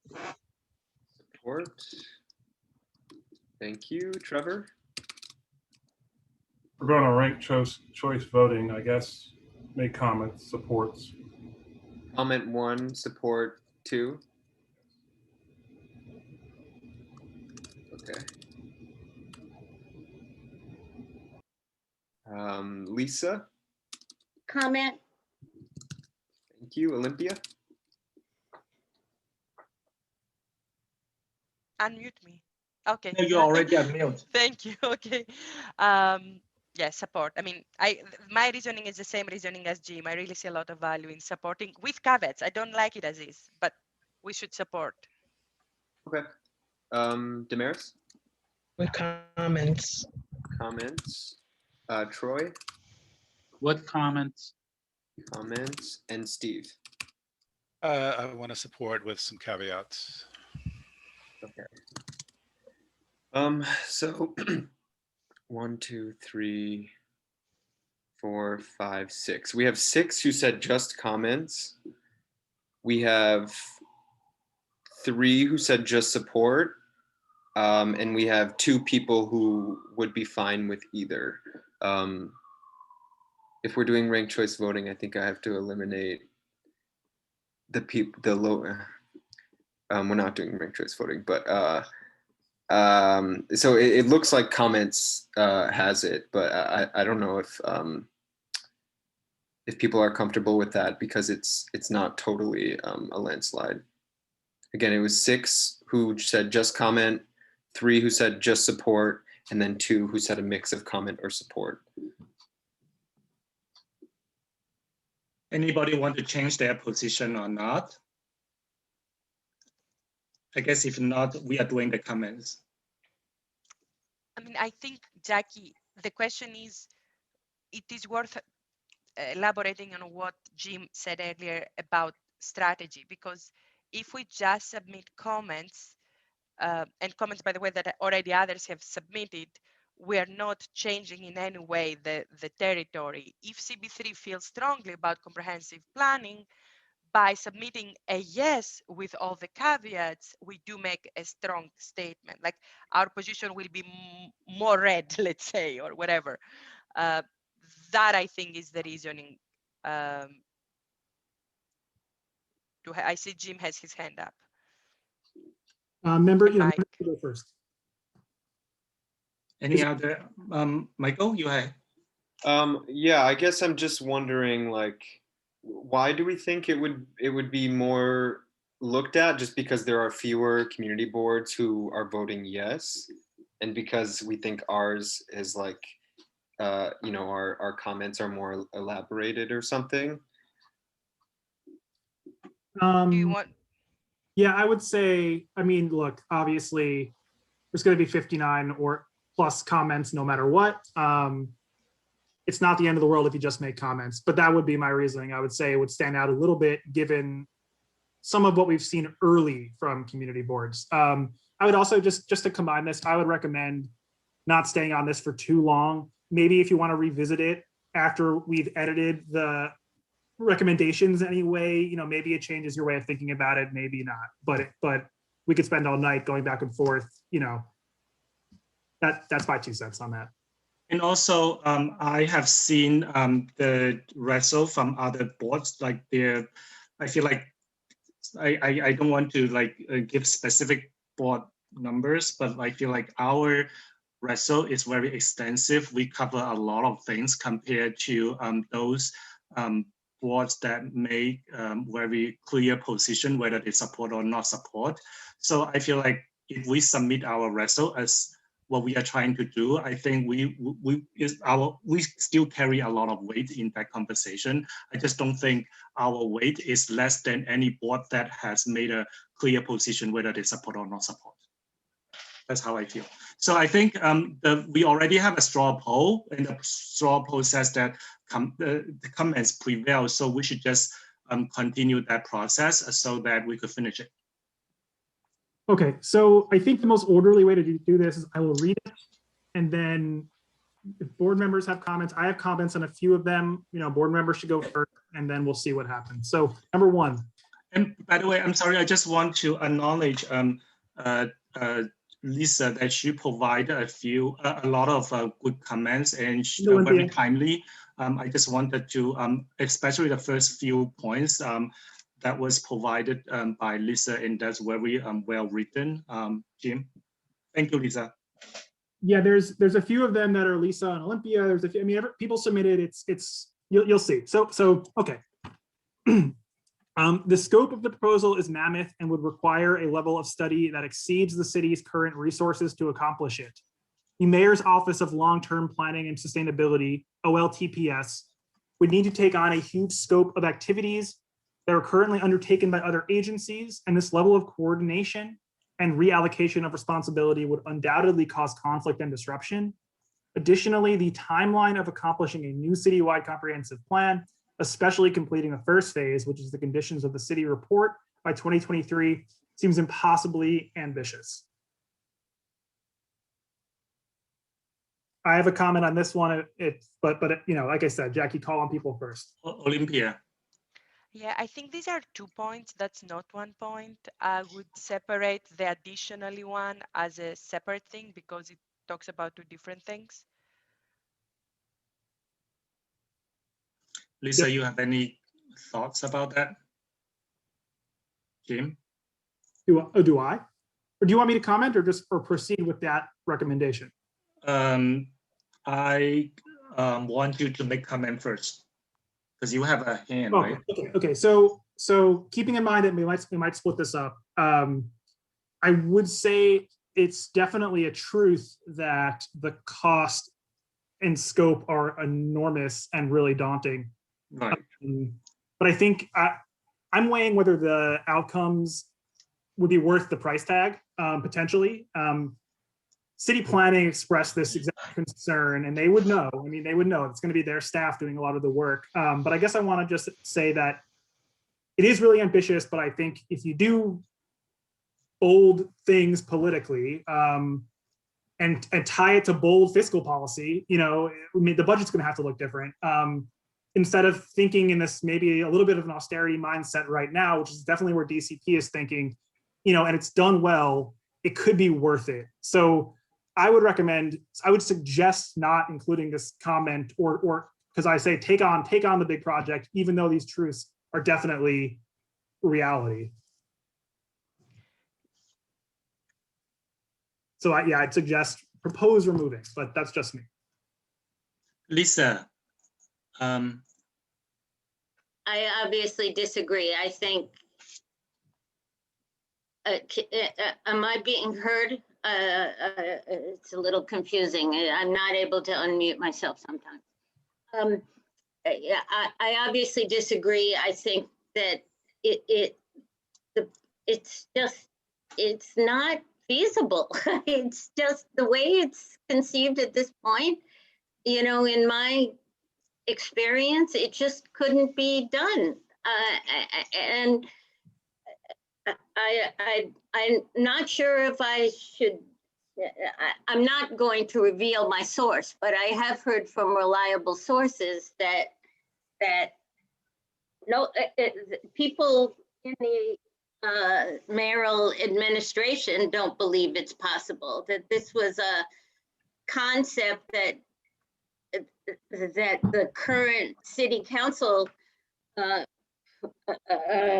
speaker came up with when he was thinking of running for mayor, and it was, you know, kind of a pie in the sky idea, and he just, staff people wanted to pursue it nonetheless, even though he is no longer running for mayor, now running for controller. It's just, it's nothing against the concept of comprehensive planning, but I just think if we're going to do that, we have to think through a really realistic way to do it that can be, that just can be accomplished. And this is not that. And I don't see how we can leave that out. Just the bottom line concern. Lisa, I agree with you. I don't have a source in the administration, but I feel the same way. That is my the first impression that came in my mind when the lady did the presentation last month. I have exactly the same feeling about the feasibility. We don't oppose the concept that in the need for the city to have a comprehensive plan, but like in terms of implementation, I just feel like I don't even know where to begin with when I look at the whole plan. Olympia, you have a hand? Yeah. Can I suggest for this part that you leave us all able to unmute and mute ourselves? I don't think I mute you. I think you just unmute yourself. You mute yourself and then you cannot unmute yourself later. I think all of us are having trouble. Yeah. So whatever setting is there, we should change it. So I mean, my concern is that I think the approach that you're suggesting, Lisa, and you are endorsing, Jackie, is presuming that things will continue as they were. And the reality is that this is a demonstration of a real commitment for the first time, that would be a legislation, to truly develop a comprehensive plan. And so I think when there is the will, the money can be there and it can happen. It is, you know, it could happen. In my opinion, the caveats that I was alluding to earlier is that they're trying to say it's going to be done in 9 months and stuff like that. That's not realistic. But I think if we need to start somewhere, like this is our opportunity to incrementally develop a plan. Like everybody has a plan. London has a plan. Paris has a plan. I mean, Jim's references were all American cities, but the reality is that the metropolises that are the peer cities of places like New York City all have plans and they work. And so I truly believe that if we indeed believe what we have in our first, therefore, that we do need comprehensive plan, this is the way to go. We'll need to start somewhere. So this is a stepping stone. And so if this is our second, therefore, I'm not sure it makes our case. I think this is a beginning. We should say this goal we should say it needs more money, it needs more time, but just saying it's unrealistic, it's a political scheme. And by the way, the reality is, Lisa, that if you read this plan and if you read The Inclusive City by Gail Brewer, Reynoso, etc., where CB3 was a member, they are aligned. And that's why the people who are endorsing this plan are all the organizations that participated in that working group. Okay, I think I want to hear from other committee members. I don't think what it says here in this paragraph is opposing the plan in any way. It's just saying that the plan is big, and I don't see the language is stopping the plan from moving forward or shows that we don't support it. But I want to hear from other committee members to see if they have any thoughts. Linda? Yeah, I like this paragraph. I agree with Lisa. It's okay to say that it's a mammoth plan and that it's gonna be hard to do it. And I think we should continue to say that. I don't think it is a little negative, but I think it's true. Well, this is normally, this is normally for committee members deliberation. You have something specific you want to say? No, I can save it till the full board meeting. No problem. Okay, thank you. Other committee members? If not, Jackie, I was just going to ask if we could take off impossibly, does that really everyone object to that? Where is that? At the end of the sentence. I'm okay with that. Lisa? How about overly? Okay, so we can remove that impossibly. And I'm gonna move to the next point. Anybody disagree? Could we say very ambitious instead of impossibly? Yeah, I please. mean, I don't understand why we continue to move as if, you know, it takes us to make huge leaps to make change. And why do we continue at all turns to limit ourselves? Now, I do want to say not everybody agrees with this plan, by the way, across the city. Right. Just so you know, so making comments is much better at this point for us than supporting. But with that being said, there are several groups in this community who worked, you know, as part of the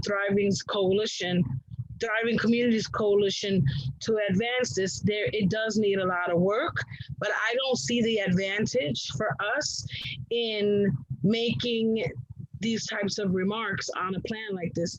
I mean, we know it's ambitious. It's clear it's ambitious. Why do we have to say that it's very ambitious? Why does very mean anything more than just simply saying it is an ambitious plan, which we already know?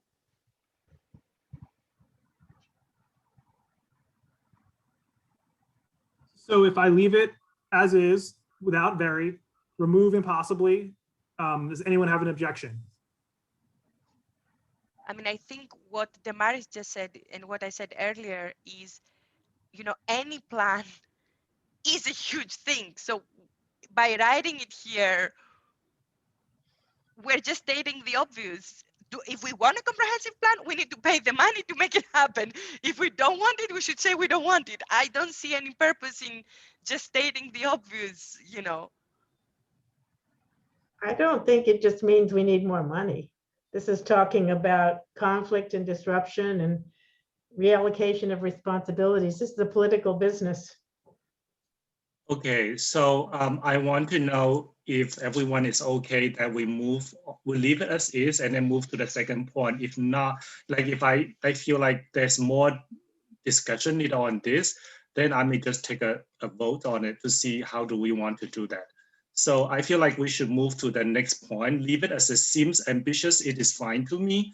I don't know if other people have more comments. If not, I really want to move to the second bullet. Damaris, you okay with it?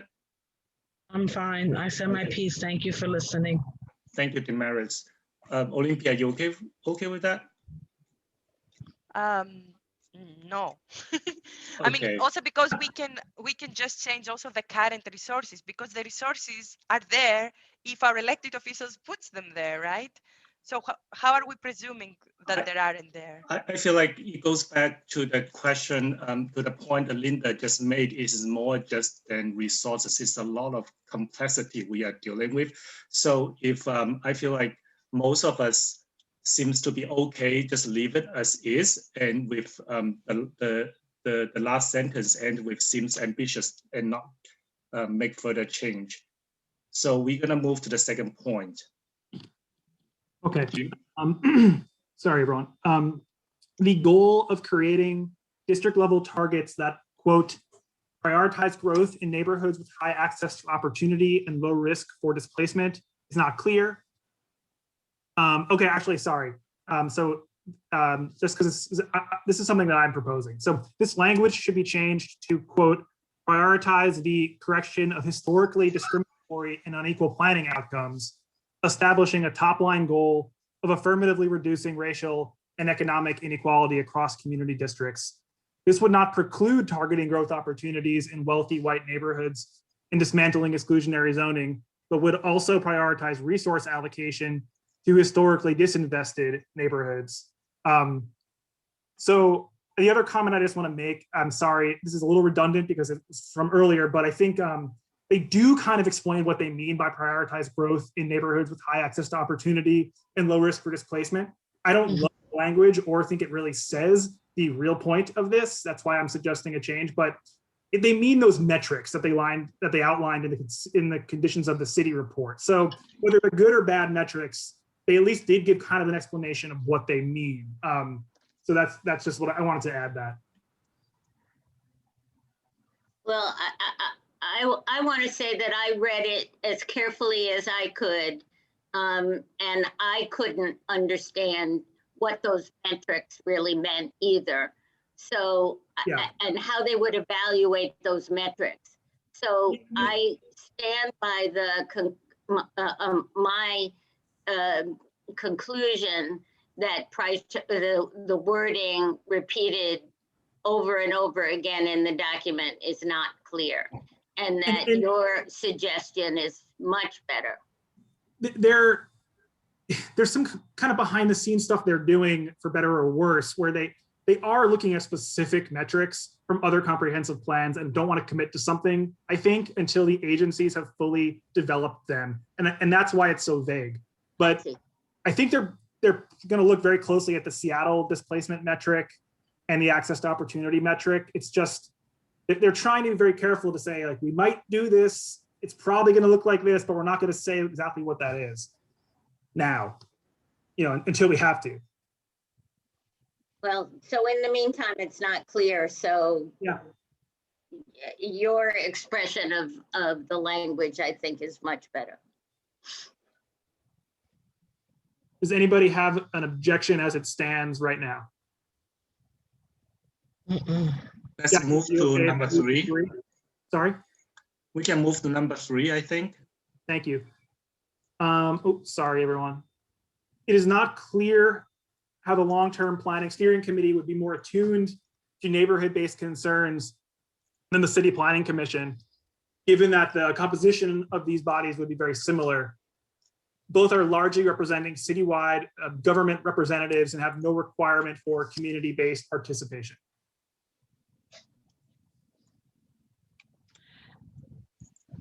Maris. I think this is an important bullet, and I'm wondering if, we're pointing out what we see, maybe we can also mention what we'd like to see or what we think could make it stronger. So maybe we could say both are largely representing citywide government representatives and have no requirement.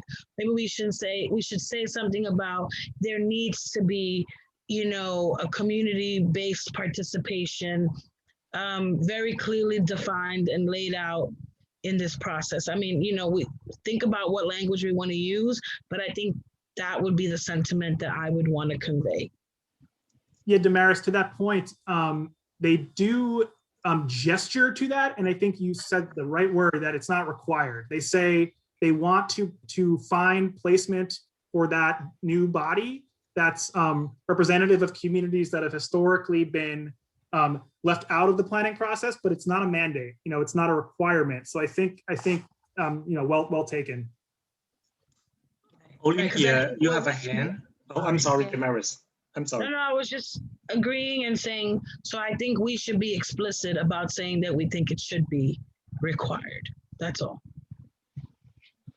so, but I think the way this point is written, as Jim explained before, it strategically, and that is one of the value of this bill, it is very different because it tilts the scale where CPC is majority mayor, this is majority borough presidents and city council. So in terms of balancing the dynamics of the planning process, this steering committee would be definitely a check and balance to the CPC perspective. But one recommendation that I would do in terms of what you were saying, Damaris, of proposing things, right now it has 4 from mayoral appointees, 4 city council appointees, and 5 by the borough president and nothing by the public advocate. My assumption is that the borough presidents and the public advocate are the people who usually appoint community groups in these places. So I would say we could ask that it becomes 3 mayoral appointments, 3 city council appointments, 2 public advocates, and then the 5 borough presidents. And so that could be one way. Or did you had any other suggestion about how do you have community representation in such a body, that is, 13 members for practical reasons, I'm assuming. Well, I mean, I think at that point we're being very prescriptive, where in other parts of this we're not as. So, I mean, either we're going to be very detailed about it, or we're going to make broader comments that, convey what we want our sentiment to be. I think that's what we should be deciding. I don't really care either way. If folks want to lay it out and say and give a number, that's fine with me. I don't have anything more to add, except that I just think it needs to be more explicit, that community-based participation has to be required. And so how we do that is fine with, either way is fine. I mean, I understand the thinking that these representatives generally appoint community partners, but that's not always the case. So I don't want to take that for granted. Perhaps we could recommend that they, appoint people who represent, environmental and racial justice organizations, for example, or, rather than simply talking about diversity, that they also represent sort of expertise in, specific areas that we really need.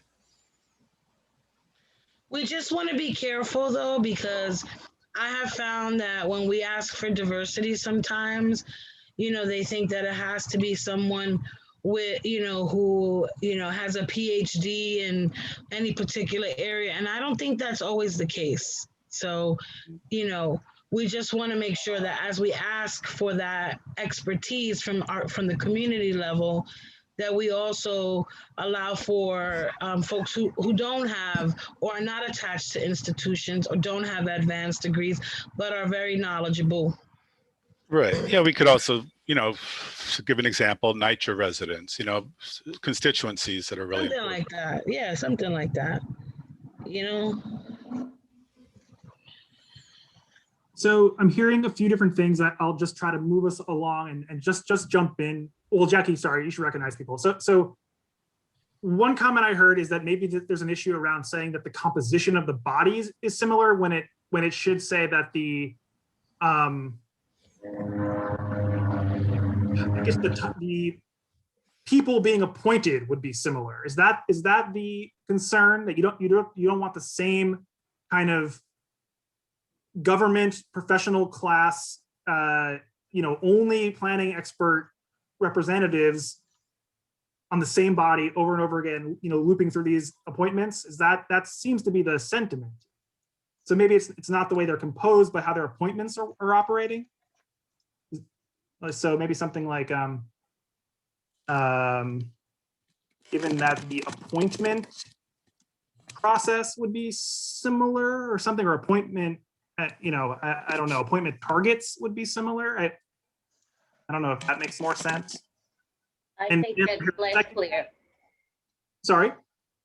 I think that's less clear. I don't know what that means, the appointment targets. I think the original language, I'm actually okay with it, except that if Steve and Damaris wants to add like certain words, you want to be specific, then can you provide certain things to support, like certain language to support Jim? Would that be something you can do, Damaris or Steve? Sorry, I have my hand up also, Jackie. Hold on. Oh man, I lost my thought. So maybe it could say government percent, and the steering committee must have a requirement. Maybe it could say for a diverse, for diverse community-based representation, for diverse community-based representation or participation, I guess. I don't know what you.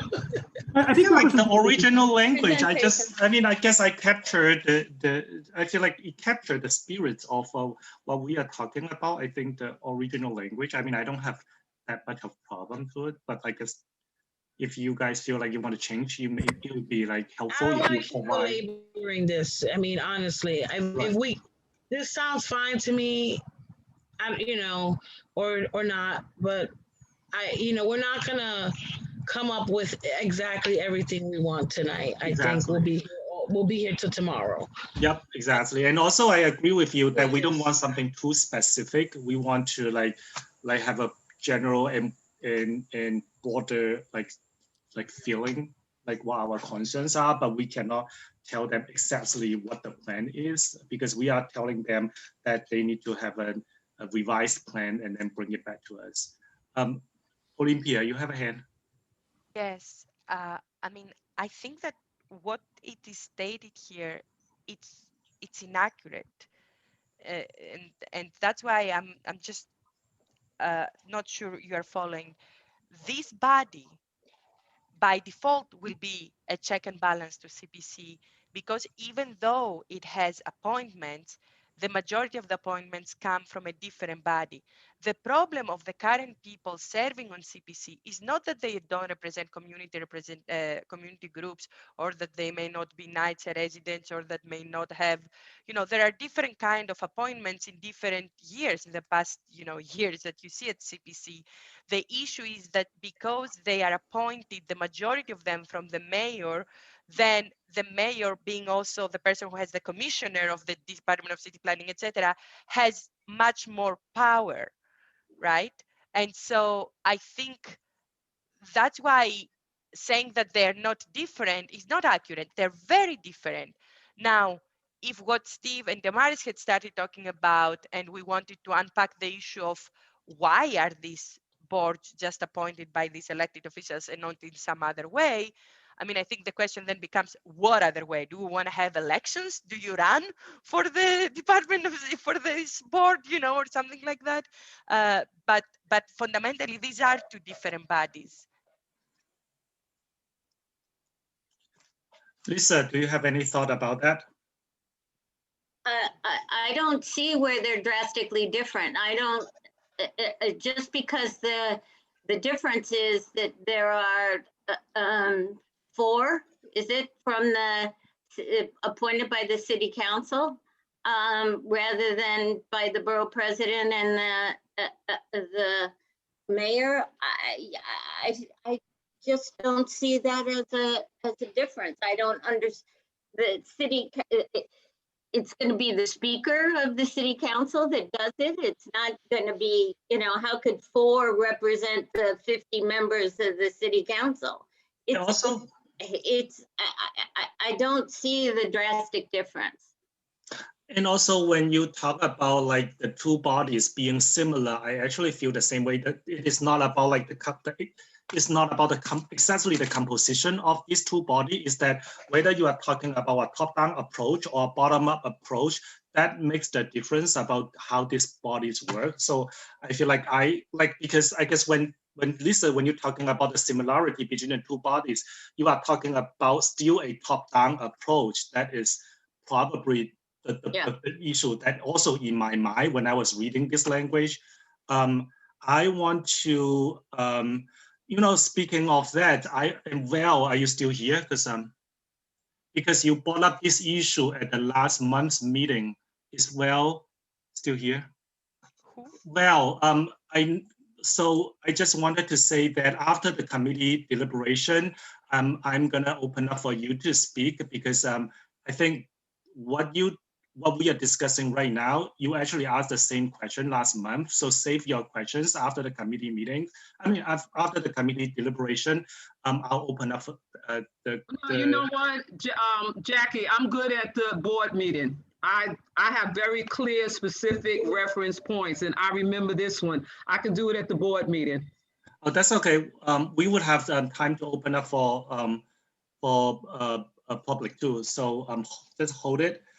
Can we move to number 4? Okay. Okay. The provision for eliminating mandatory city council review of certain ULURP actions that are consistent with the final long-term plan is a dangerous provision that could undercut the opportunity of communities to exert what limited power they have. If the CPC determines that a specific ULURP item is consistent with the plan and the item is not called up, it seems like ULURP review by the CB and the borough president becomes a useless exercise. Anyone has comment? So is anyone raising their hand? I can't see the raised hands. I guess I'm not going to belabor this again. We just need to move on. But I think, it is what it is. But I do want to point out that I think structurally, I'm not sure that it's the mandatory call up. That's what's giving the community boards power in this structural arrangement. I think it's ultimately the council and the council speaker's outlook at that given time on member deference and the specific community board's good or bad relationship with their local council member. So in this case, all I'm going to say is that it's an important concern to say we don't want to give away power, but I also need to recognize that they're trying to give some carrot here to developers to play ball and to bring their plans in line with the community plan. It's not a great carrot, but they are trying to say, we'll let you jump the last 2 months of ULURP if you come up front to us and propose a plan that's not going to make waves at the community board level or the city council level and complies with the plan that they voted on. It's supposed to incentivize good actors. I don't think it pulls something away from you. Every ULURP comes to you. You will never lose a community board review of a ULURP. But I understand the concern, so I won't press it further. I just thought it was important to point that out. Committee members? I mean, I'm confused what you're saying, Jim. It says in the text that it's, if the CPC determines that a specific ULURP item is inconsistent with the plan and the term is not called up, it seems like the ULURP review by the CB and the BP becomes a useless exercise. So we do lose some power and some ability to weigh in. So I mean, I don't think that that's entirely true. Yeah, so it would come before the community board first, right? You would vote no matter what. The ULURP is still in place. You would always get a vote. You would say whether you support it or not. They would only even be provided the option to skip the call up if CPC decides it's in line with the plan. So anyone that's trying to do a ULURP that's outside of the goals that were chosen by city council will not even have this option. And I guess what I'm pointing out is, for better or worse, there's not a lot of structural power for the community boards right now. And I'm not sure this takes more away. I think it gives a little bit of a carrot to developers to do the right thing.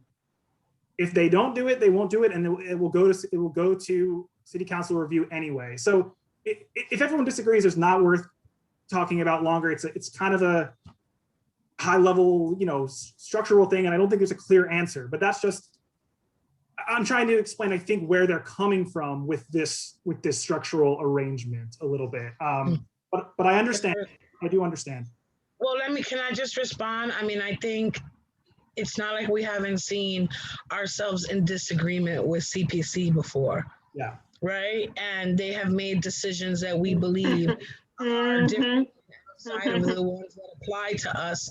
So I think for us to, I mean, to make that determination, and furthermore, you know, like it's who, what is the metric that, or what is it that we use to determine that the developer is coming forth with enough transparency and enough of a plan? Like, who determines that the plan is not controversial and that everybody likes it? I mean, we've been down that road for different reasons.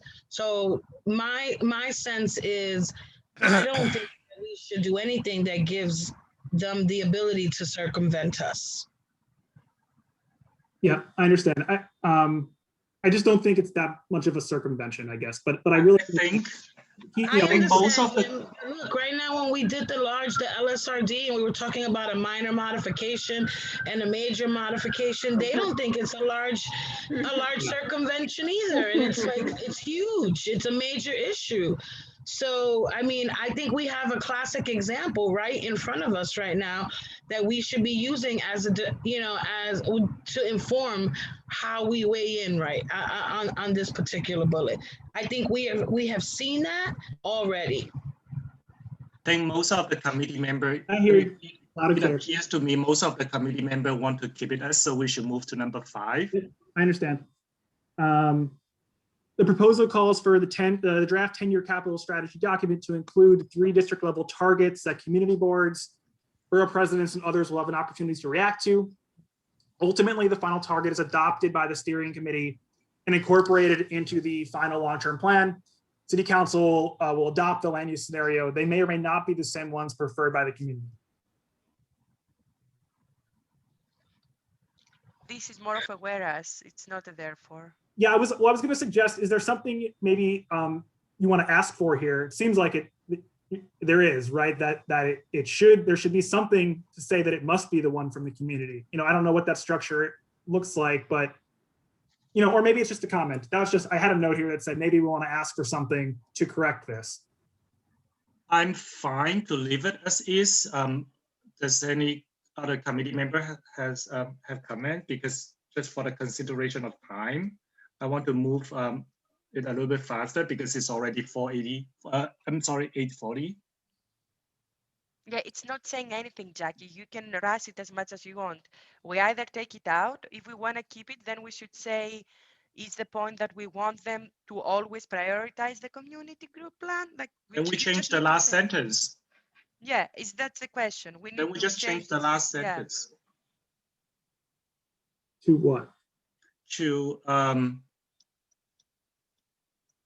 the ones preferred by the community? Is that what we're getting at?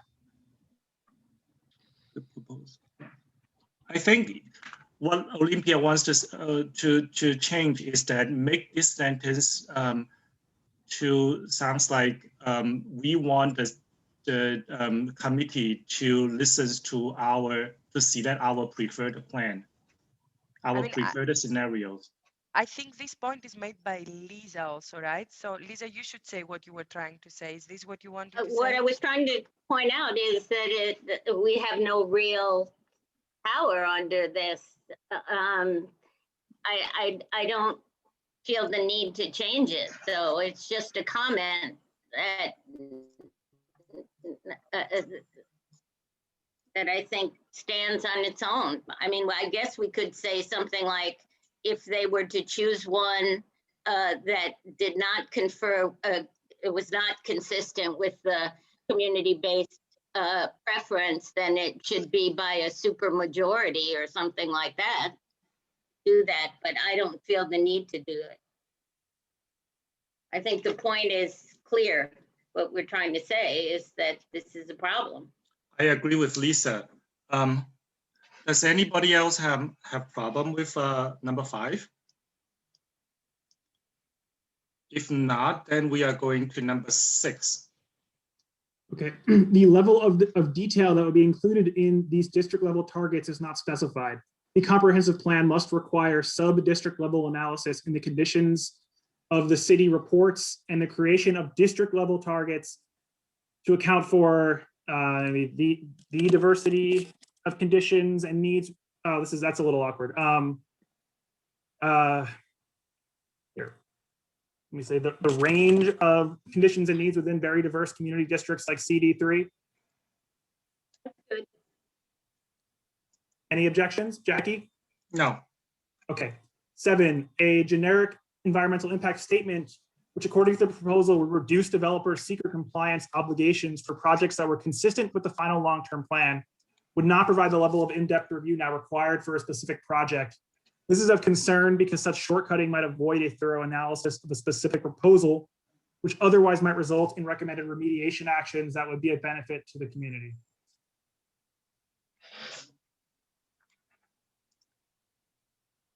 I have a brief comment here. I think that City Council dramatically overstated the reduction of developers' compliance, and I don't think they have any ability to reduce any of the compliance. It's a legal obligation it's a city regulation interpreting state law.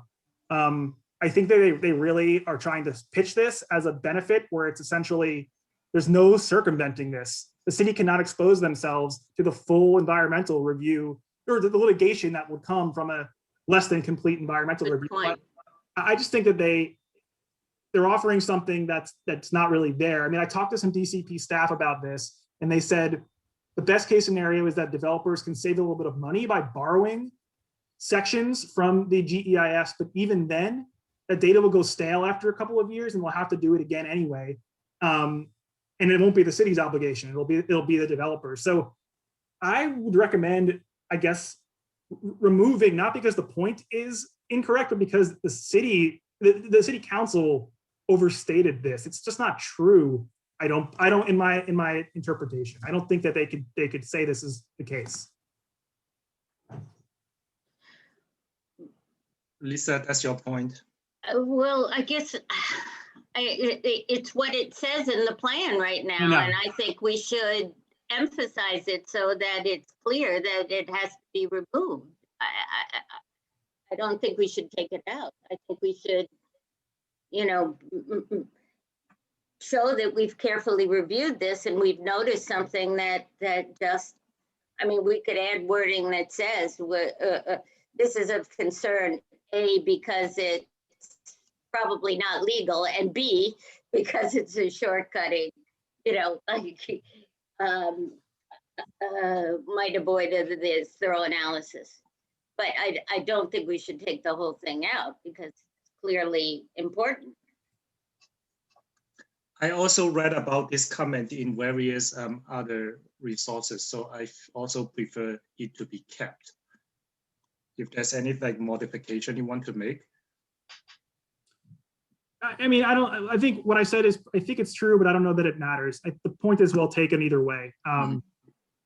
So it's up to the committee. Then we keep it and move to number 8. The plan must more clearly define what meaningful community participation looks like, including expressly stating how language accessibility will be ensured and how technological divides will be bridged in outreach efforts. I think from point number 8 or 9 or 10, I think we include some of our Olympia's comments, and we elaborate them a little bit more. Like for example, about meaningful community participation. We feel like we want to make sure that people in the community can actually participate in that process. I don't have problem with number 8 unless other committee members want to make any further comment. Then we move to number 9. So I'm sorry, this was a question and then I rephrased it as a statement, so maybe it's not relevant anymore, but the comprehensive planning process should not be run from the mayor's office. Yeah, I don't think we need that because fundamentally it can be wrapped in point number 1. But right now, point number 1, I think it still doesn't make sense. It needed to be divided in 2. And it is shooting ourselves on the foot by saying it's going to cost too much. What we should say is we want to make sure you allocate the resources that it will take to develop a comprehensive plan from a central agency that can take all the other agencies and make them speak to each other, according to what Jim explained earlier when he summarized where we are. I agree with Olympia's point to take out number 9.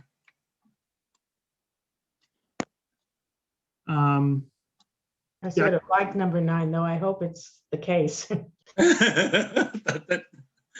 I think, Jim, Give our current mayor running such a thing blows the mind. okay, so we should move to next, but all the numbers changed. Yeah, it's okay. So number 9, new number 9. We should Okay. start creating the long-term plan outlined in this bill as a pilot program, but keep it separate from the current planning approval processes. Then evaluate the results of that planning process before incorporating into a new planning approval process and comprehensive plan. So this point is made by Olympia, and I think I have some concern about it, but then I also feel like I could take it, but I want to hear from other committee members.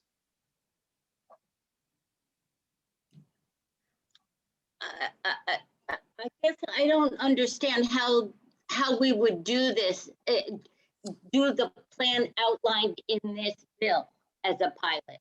Right. Because what's outlined in this bill is so specific and has all of the requirements and the detail, and how could it be a pilot? I guess I'm all for creating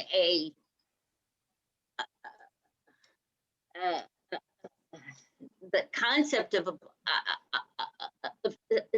I think what this is trying to say is that we should do something along the lines of a comprehensive plan in the meantime until we figure out how to do it right, but as an experiment. But I don't know how it could be the one outlined in this bill. I have the same feeling about like a pilot program for this kind of bill, but Olympia, this is your point. So can you?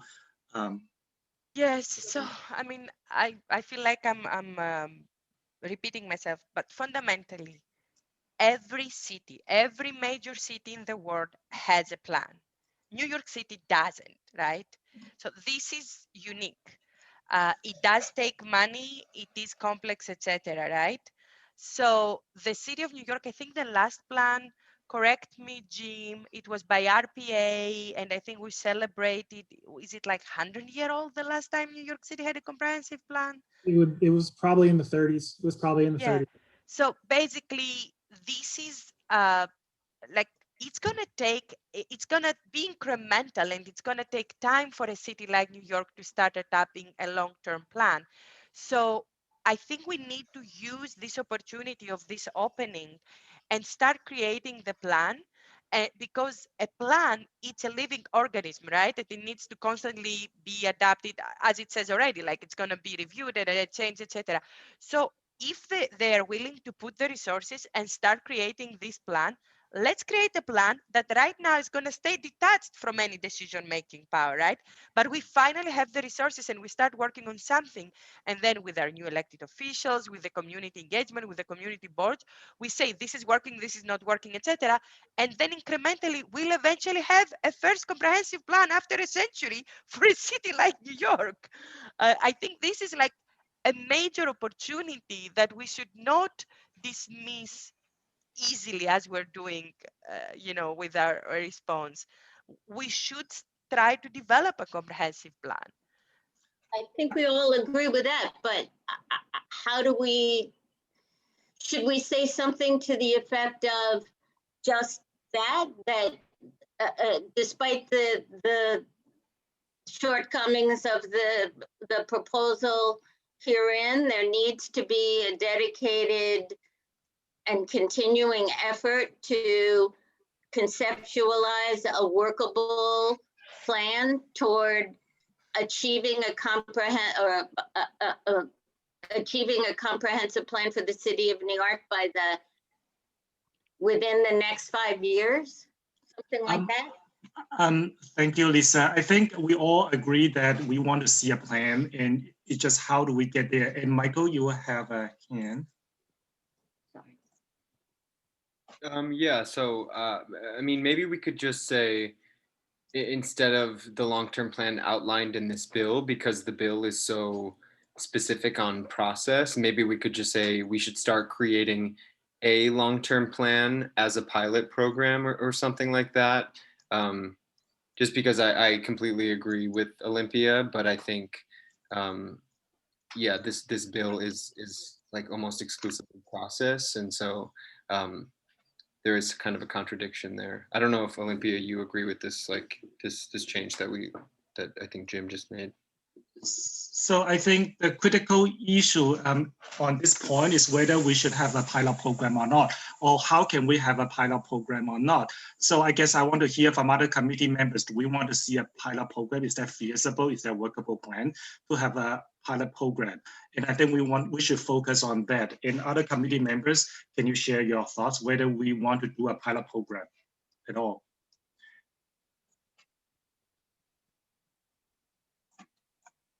Well, I'm still a little bit confused about what a pilot program means. I always think of it in terms of like you're doing it in like maybe in one neighborhood or a few neighborhoods, as opposed to like this is a comprehensive plan for the entire city. So I don't really understand exactly what it means to roll out a pilot program.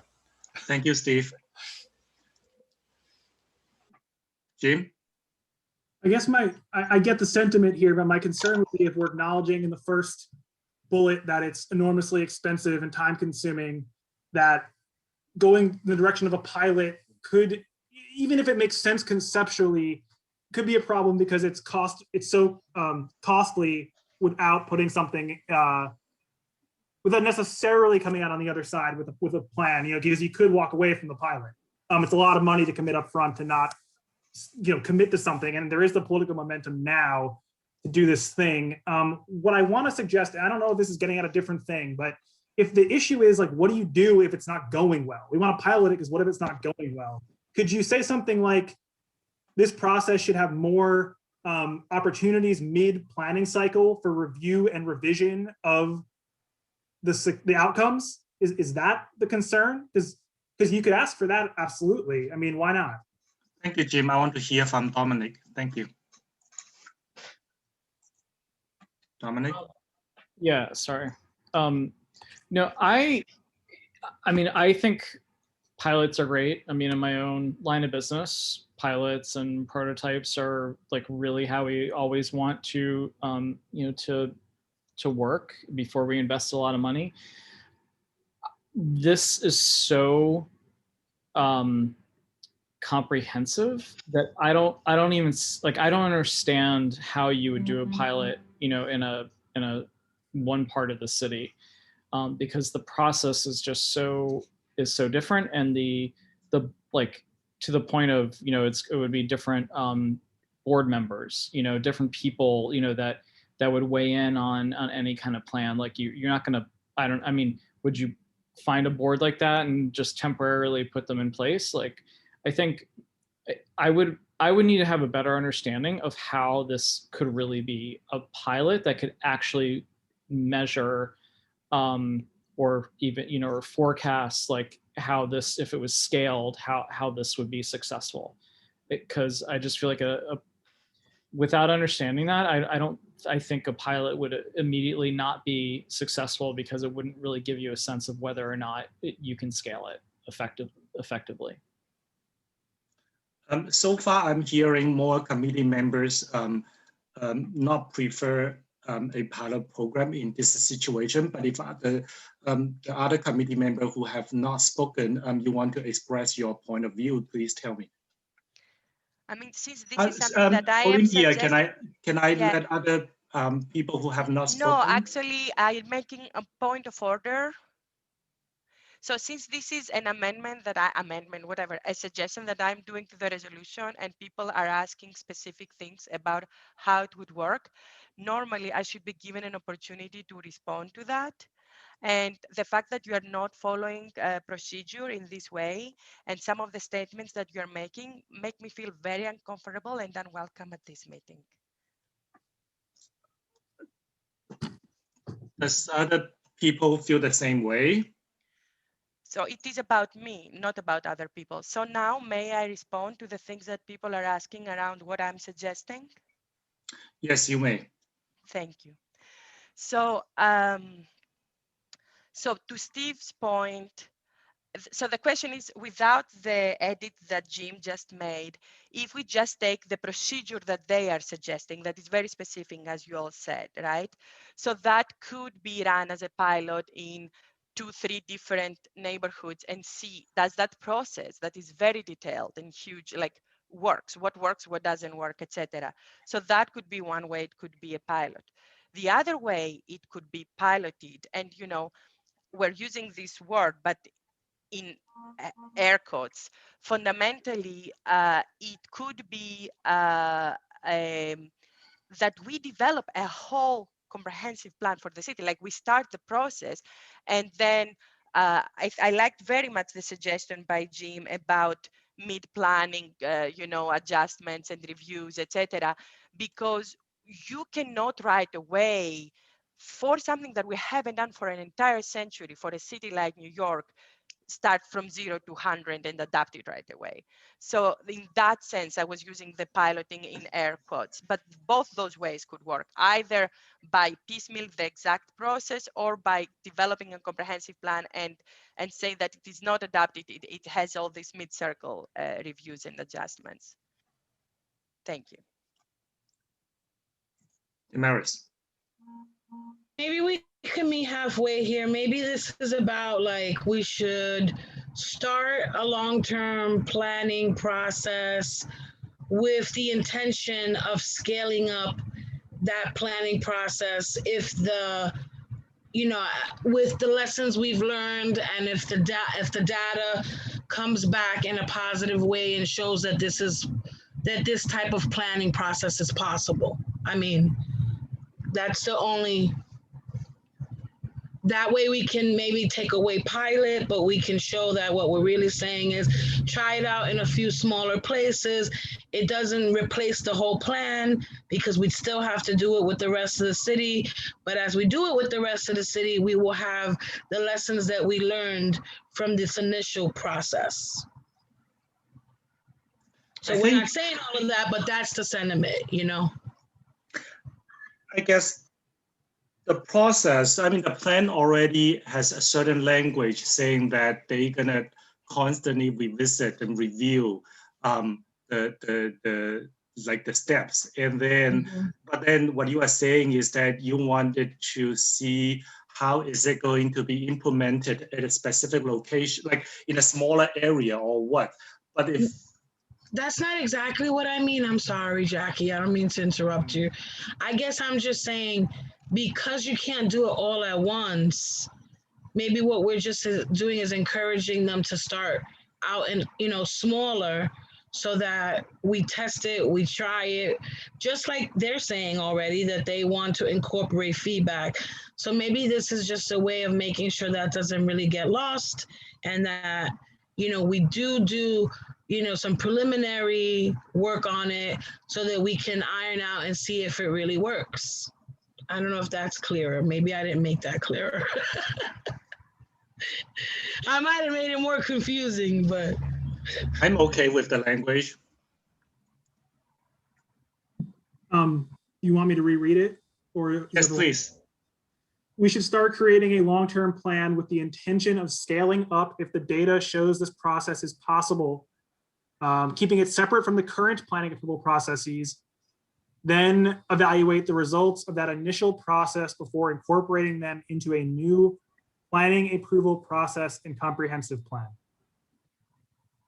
I think in order for it to make sense, you need to go back to the suggested long-term plan. Otherwise, a new long-term plan, we're not saying again anything. Which, I'm just getting confused. It's not, I know, where do you mean?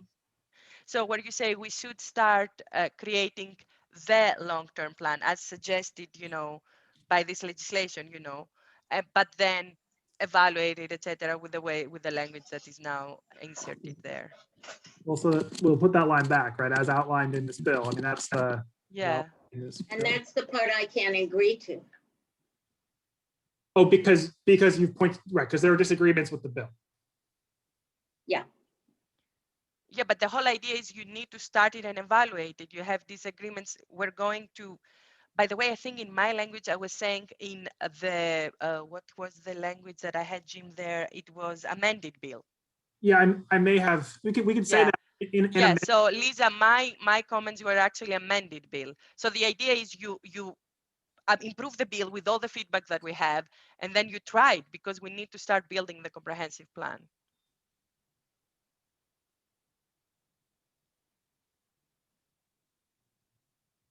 That helps. Can we move to, are we all okay with that? Do we need more changes? Can we move to number 10? and there must be clearer, stronger incentives and or penalties to ensure that actual zoning changes and development patterns are consistent with goals identified in the comprehensive plan.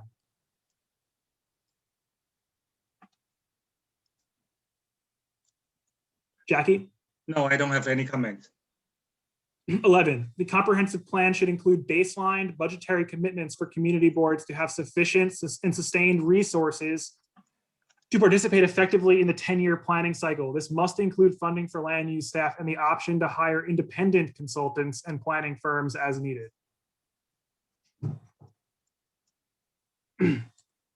Jackie? No comment. Okay.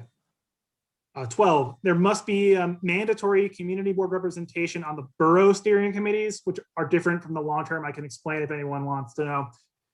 With proportional representation depending on the size of the borough and number of community boards. I'm okay.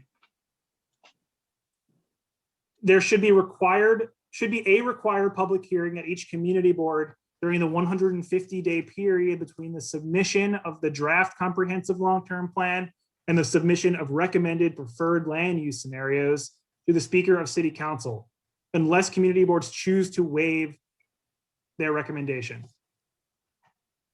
Or maybe I should say waive their hearing, sorry.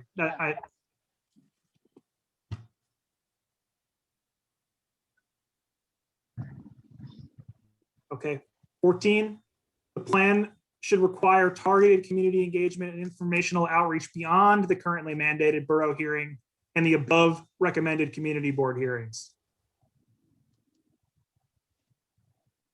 Nope.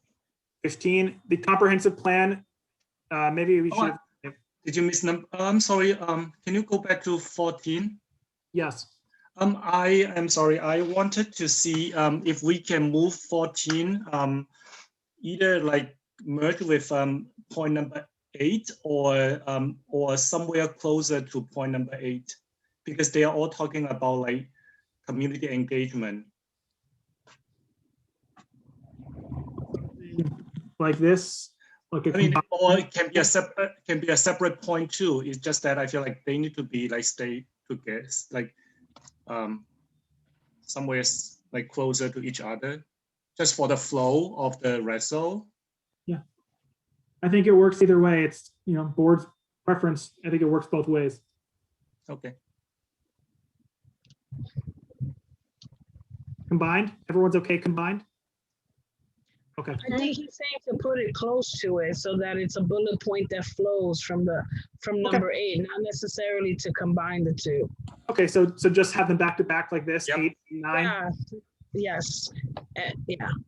Okay. The 9th one, what does that one say? I mean, I guess you're getting to Now we that. lost 10, but that's fine. I'll fix that. Yeah, I'm sorry. I'll have to fix this afterwards. Yeah. You just have to delete that and then it'll show up again. There you See? go. There you go. Oh, Okay. Okay, then we go back to 15, the last point, the nature. The comprehensive plan should require that NYCHA's building portfolio and land assets be included in all assessment and planning analysis, documentation, goal setting, and include NYCHA residents in all community planning processes with proactive targeted engagement and outreach. Additionally, NYCHA residents should have required representation on borough steering committees. Okay. Well, this one's like loaded with everything. I know. Well, I mean, should we break it out? Should we break it out to be clearer and not have things missed over? I mean, that might be helpful. I just want to make sure none of it gets lost, right? In breaking it out. But I might argue that it makes sense to include them in the other points where they seem more appropriate. I just feel like we're constantly always singling out NYCHA. That's all. Yeah, no, point well taken. I mean, we could take these, they're kind of 3 points in here. We could just move them into other, so, I mean, we can move this first one about assessing NYCHA properties into, I think there's a section, now it's getting late. I'm forgetting where it should go, but. You know what? I don't feel that strongly about it. So What if I took the comment and tried to make the changes and then you could see it full board if they seemed okay, I think that's fine with me. Mhm.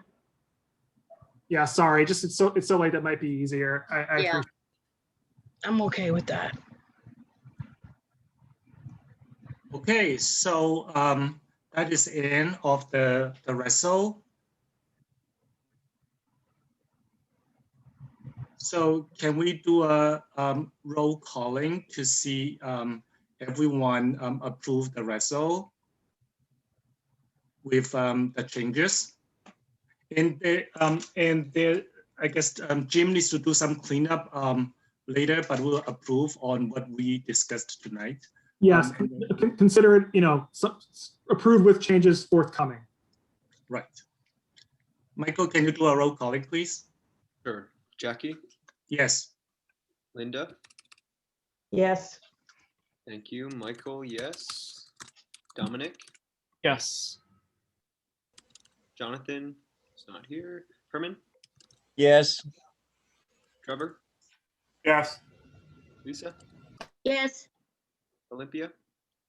Yes. Damaris? Yes. Troy? Yes. And Steve? Yes. Thank you. Thank you all. It took us a long time to get this result. And I like I said in the beginning of the discussion, I actually look at other boards results. We cover a lot more points, I think. I understand, I think Jim said most of them disapprove the plan, right? Is that right? That's correct. A lot of people objected to nothing in the body of the plan, but the timeline, or just outright objected it. Yeah, they didn't provide a lot of explanation. I feel like, but I think we didn't take a position, but we have a lot of comments about the plan, like what we wanted to see. I guess a certain point, I mean, all these points are very clear, very well made. So I think everyone, Lisa, Olympia, who submit their comments. I also thank all the committee members who contribute their thoughts and ideas tonight, and also Jim do the editing on the spot, which can be very difficult. I understand it. Thank you so much. Next, we're gonna move to the NYCHA. So NYCHA, Troy, can you tell us what result was approved at the NYCHA subcommittee meeting? Just so you guys know, what approved at the NYCHA subcommittee meeting need to be voted at land use, because they report to land use and then we bring it to full board. Troy? Oh. Troy? That's okay. Oh, so can you tell us what result was approved at the NYCHA subcommittee meeting? He has to unmute himself. Oh, I'm sorry. Did I?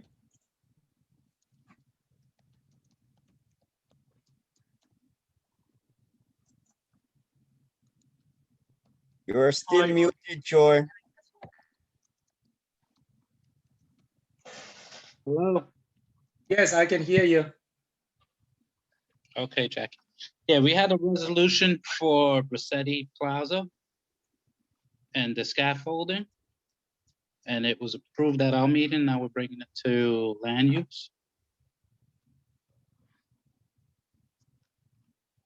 Let me see. Oh, maybe I'll show the Do you want me to show the result on my screen? Yes, can you, Or Jackie? you want to do that? I don't have the ability to do it right now, Jackie. Okay, I'm let on- me do that.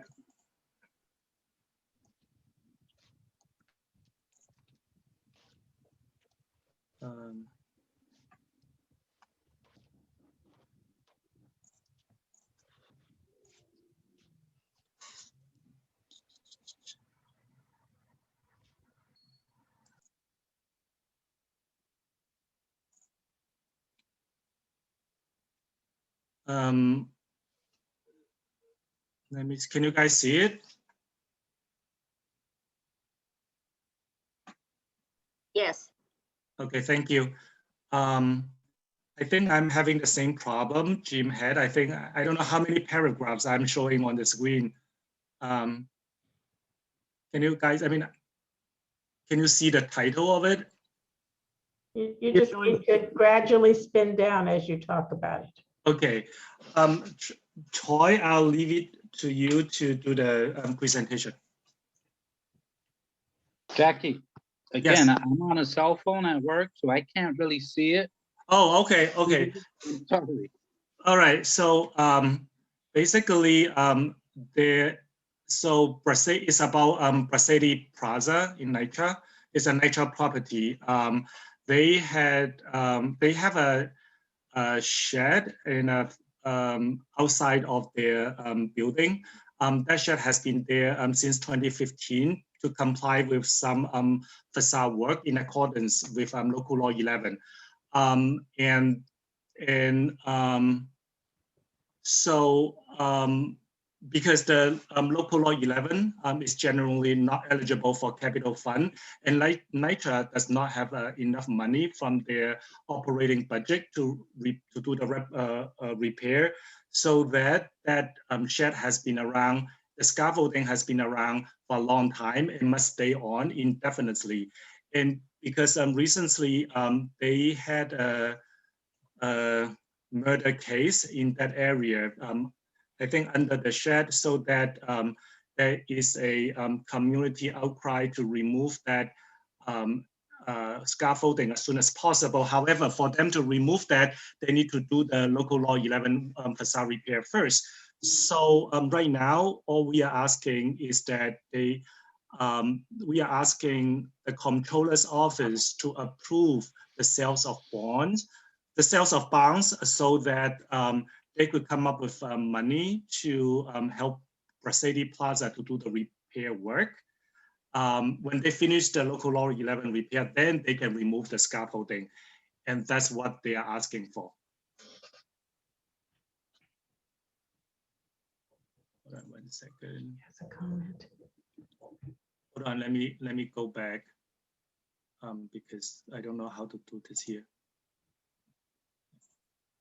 Olympia. Thank you. Yes, I read the reso that you circulated and I have no opposition to it, but I wanted to make a point of order. This resolution was passed at the subcommittee without quorum. They had 4 people absent and 3 present, and according to our bylaws, our chairperson, who is one of the 3 people present, actually is ex officio. It doesn't count toward quorum. So just want to make sure that, you know, we go with the rules. But I have no problem with the reso otherwise. Dominic?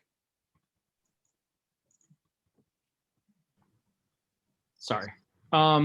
So just to be clear, because I don't know exactly what the origination of this.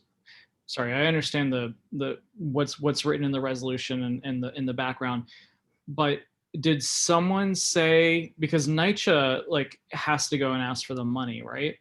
Does someone recommend, like someone from NYCHA recommend and say, hey, if you can get the comptroller to earmark the sale of bonds for us, then NYCHA will actually get the money for that? Or is it just going to be money that ends up in NYCHA's budget and it goes someplace else? Like what's the, I'm trying to understand, I totally support this ask and I totally support, getting that scaffolding down.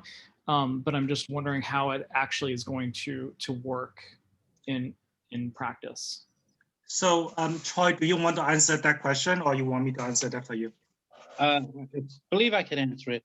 I believe the axe came from Carlina Rivera's office, and they're asking us to write a resolution to the controller so the controller could release the money, so he could release some funds.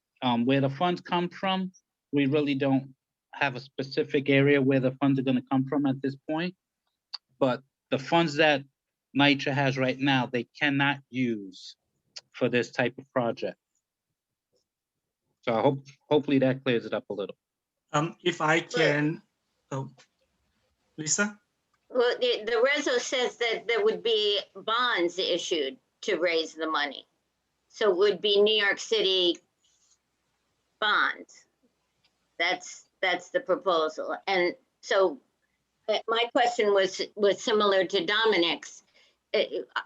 So we have reason to believe that I've never heard of issuing the controller having sole authority to issue bonds for that specific a purpose that wasn't outlined in a budget, in a capital budget item. So, yeah, I also wanted some confirmation that this was. If I may add, so when I asked the NYCHA people, like, how do they normally do this? So normally they don't find the funding they don't identify this type of funding specifically for Braceti or Braceti Plaza or a specific project. It is part of a larger expense budget for multiple properties. However, they do say that if we pass a resolution, it would help them to get the money for Braceti. They did say that that never, like this kind of arrangement never happened before, but they also mentioned that like passing a resolution like this would be helpful. So I cannot answer your question like exactly if the money is going to go to Braceti, but as they said a resolution like this would be helpful. That's from NYCHA people. I have my hand up. Oh, I'm sorry, I cannot see It's all okay. the members here. Let me see. I'm here. I kind of Damaris. going in and out.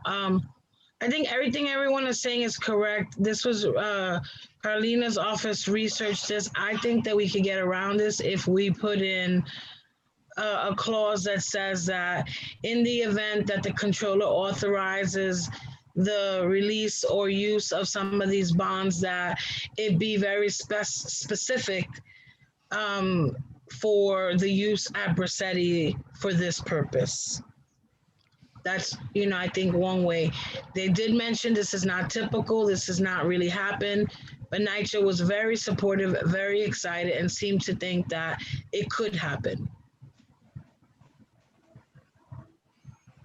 So again, my way in at this point is, unless we think there is really a downside to putting forward a resolution that says, hey, if you can do this, and if you do, make sure it's used expressly for this purpose. My recommendation is that we support a resolution that, like that. And I want to go back to, thank you, Damaris, and I want to go back to Olympia's point about the quorum thing. I think they approved that, but eventually this resolution needs to be approved by land use, and we do have the quorum. I think we as land use, we can approve this one. I'm sorry? Yeah, like without violating any guidelines, I think. No, that's exactly right. And if we didn't have a quorum, the full board could approve it. That's the way it works. So I see two more hands. Michael? Mine's just an admin question for you, Jackie. I put these, if this is passed, I put this reso in the minutes, right? I actually have the same question before the meeting. I didn't have a chance to ask Susan. Can I get back to you on that? Because I thought about that too, but I just really, I like before the meeting, I didn't have enough time to verify. Just put them in the minutes, and if that's not right, Susan will take it out. Okay, thanks. Damaris, you have another hand? Oh, no, okay. All right, so are we going to take a roll call on this? No, somebody keep taking down my hand. Oh, I'm sorry. Okay. What I want to say about this, I find it's really atrocious to talk about indefinite. Indefinite could be all of our lifetime moving forward, okay? So there has to be some kind of suggestion for this work to be done. What started this was because there are drug dealing under that places, and community people have gotten beaten up under that sidewalk bridge. That sidewalk bridge is right across from my office. And it's one of my letters and a couple of other community residents and people from Bruschetti that contacted Carlina's office. We had a discussion with her and she comes up. She sent a letter to almost everybody in the city. It was like 15 people from the police department that was notified, okay? And the only time something really happened was, and that's not the only scaffolding, that's the other one, that's Avenue C on East 3rd Street. And right under there across the street, somebody was killed, okay? Now, everybody became real urgent in what they wanted to do. And today you have a police car sitting there, I don't know how long, maybe indefinitely also, which I doubt. And Maria Bruschetti housing is not the only one. If you go along Avenue D, you have scaffolding all over the place. Avenue C between 6th and 7th Street, there is scaffolding that's been there for years and years. What they do and at Maria Bruschetti house is 3 days ago, everybody thought they were removing the scaffolding. What they did was they bring new material, they take down the whole material and they put the new material on.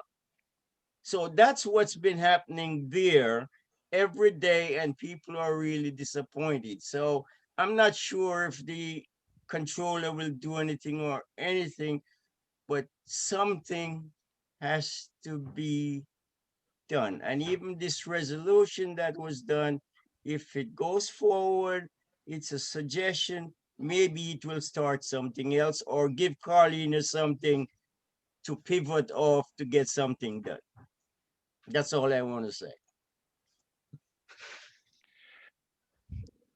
Can I ask why scaffolding or sidewalk sheds are put up if funds aren't in place to start the work?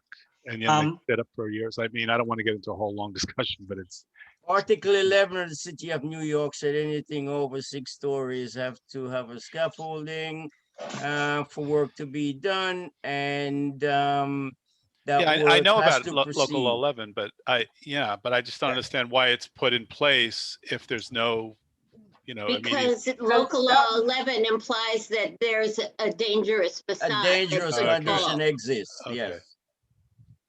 Damaris, you have a comment. Yeah, I mean, I think we're all like on the same page that this is urgent, that the scaffolding has to go, that we need funds. We know that this, that you cannot use, regular capital funds. That's why we're asking for the controller. This is an issue. It's an issue all over. I think, it's for the sake of time, if folks are okay on us moving forward. And if Herman, you want to suggest at another time taking up the issue of scaffolding altogether, then, we can do that too, right? We want to make sure that our community is safe all around, and scaffolding, does create safety concerns. But I mean, I think this is pretty cut and dry. And if we're, I don't want to circumvent my role on this committee, but I know that everybody's tired, and I'm hungry. Olympia, thank you, Damaris. Well mean, said, Damaris. I mean, I mean, it's easy to integrate what Herman is suggesting because we could have just a first whereas, where we say this is a systemic problem, and then add a therefore where we also send the same reso beyond the controller to the mayor, because that's the other administrative office that has funds and could allocate emergency funding to expedite, the work on these facades. So this way, in terms of expediency and having this done faster, we can just amend quickly this reso and just send it both to the controller and add one whereas that is more generic and urge the mayor to prioritize taking down all those scaffoldings, especially given the increase of incidents. Damaris. Go ahead, Damaris. I appreciate your sentiment. I wholeheartedly disagree.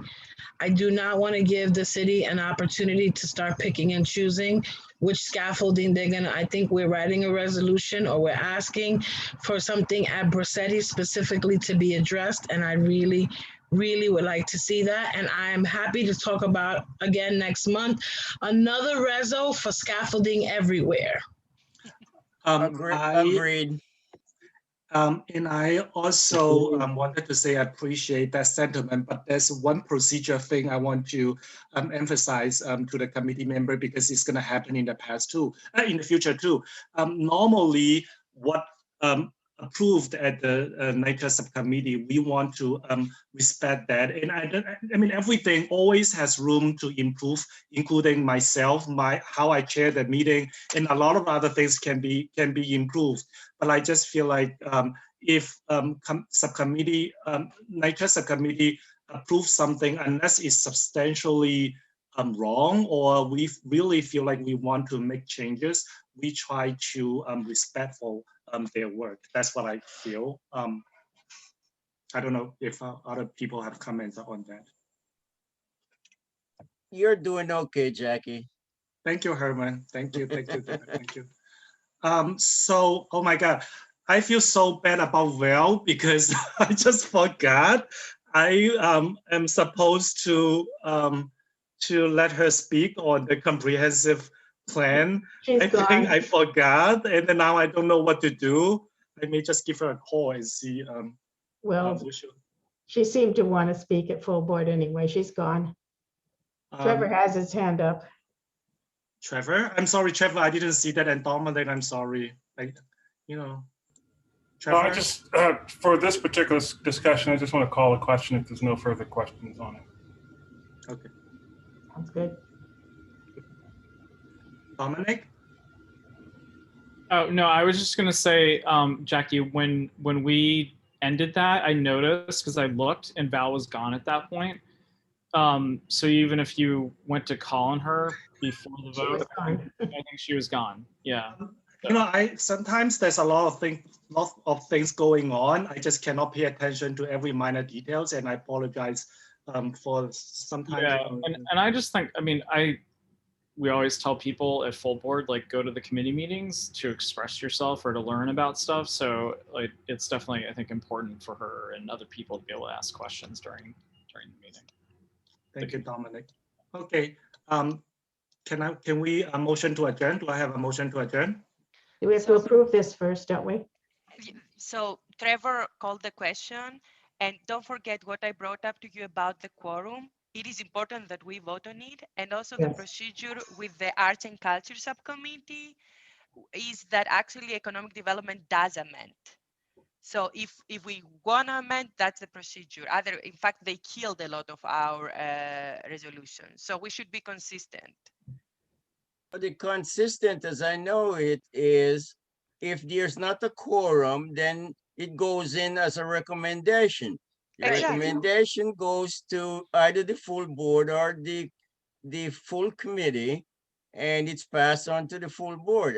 I mean, that's how it works. So let's pass it and go home.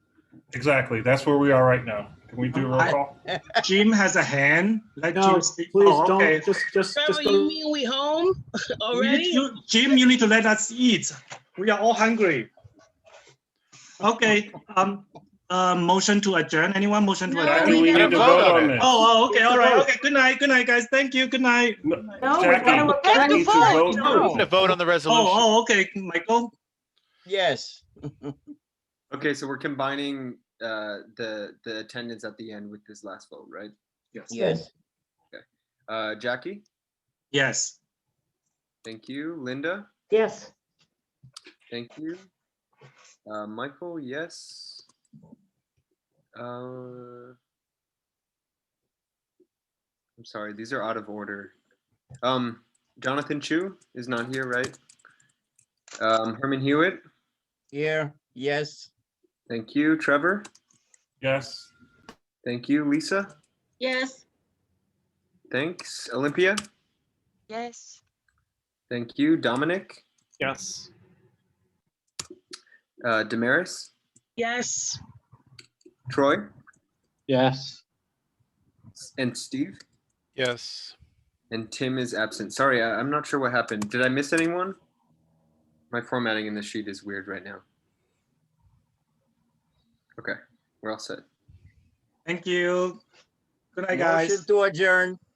Bye. Bye. Thank you.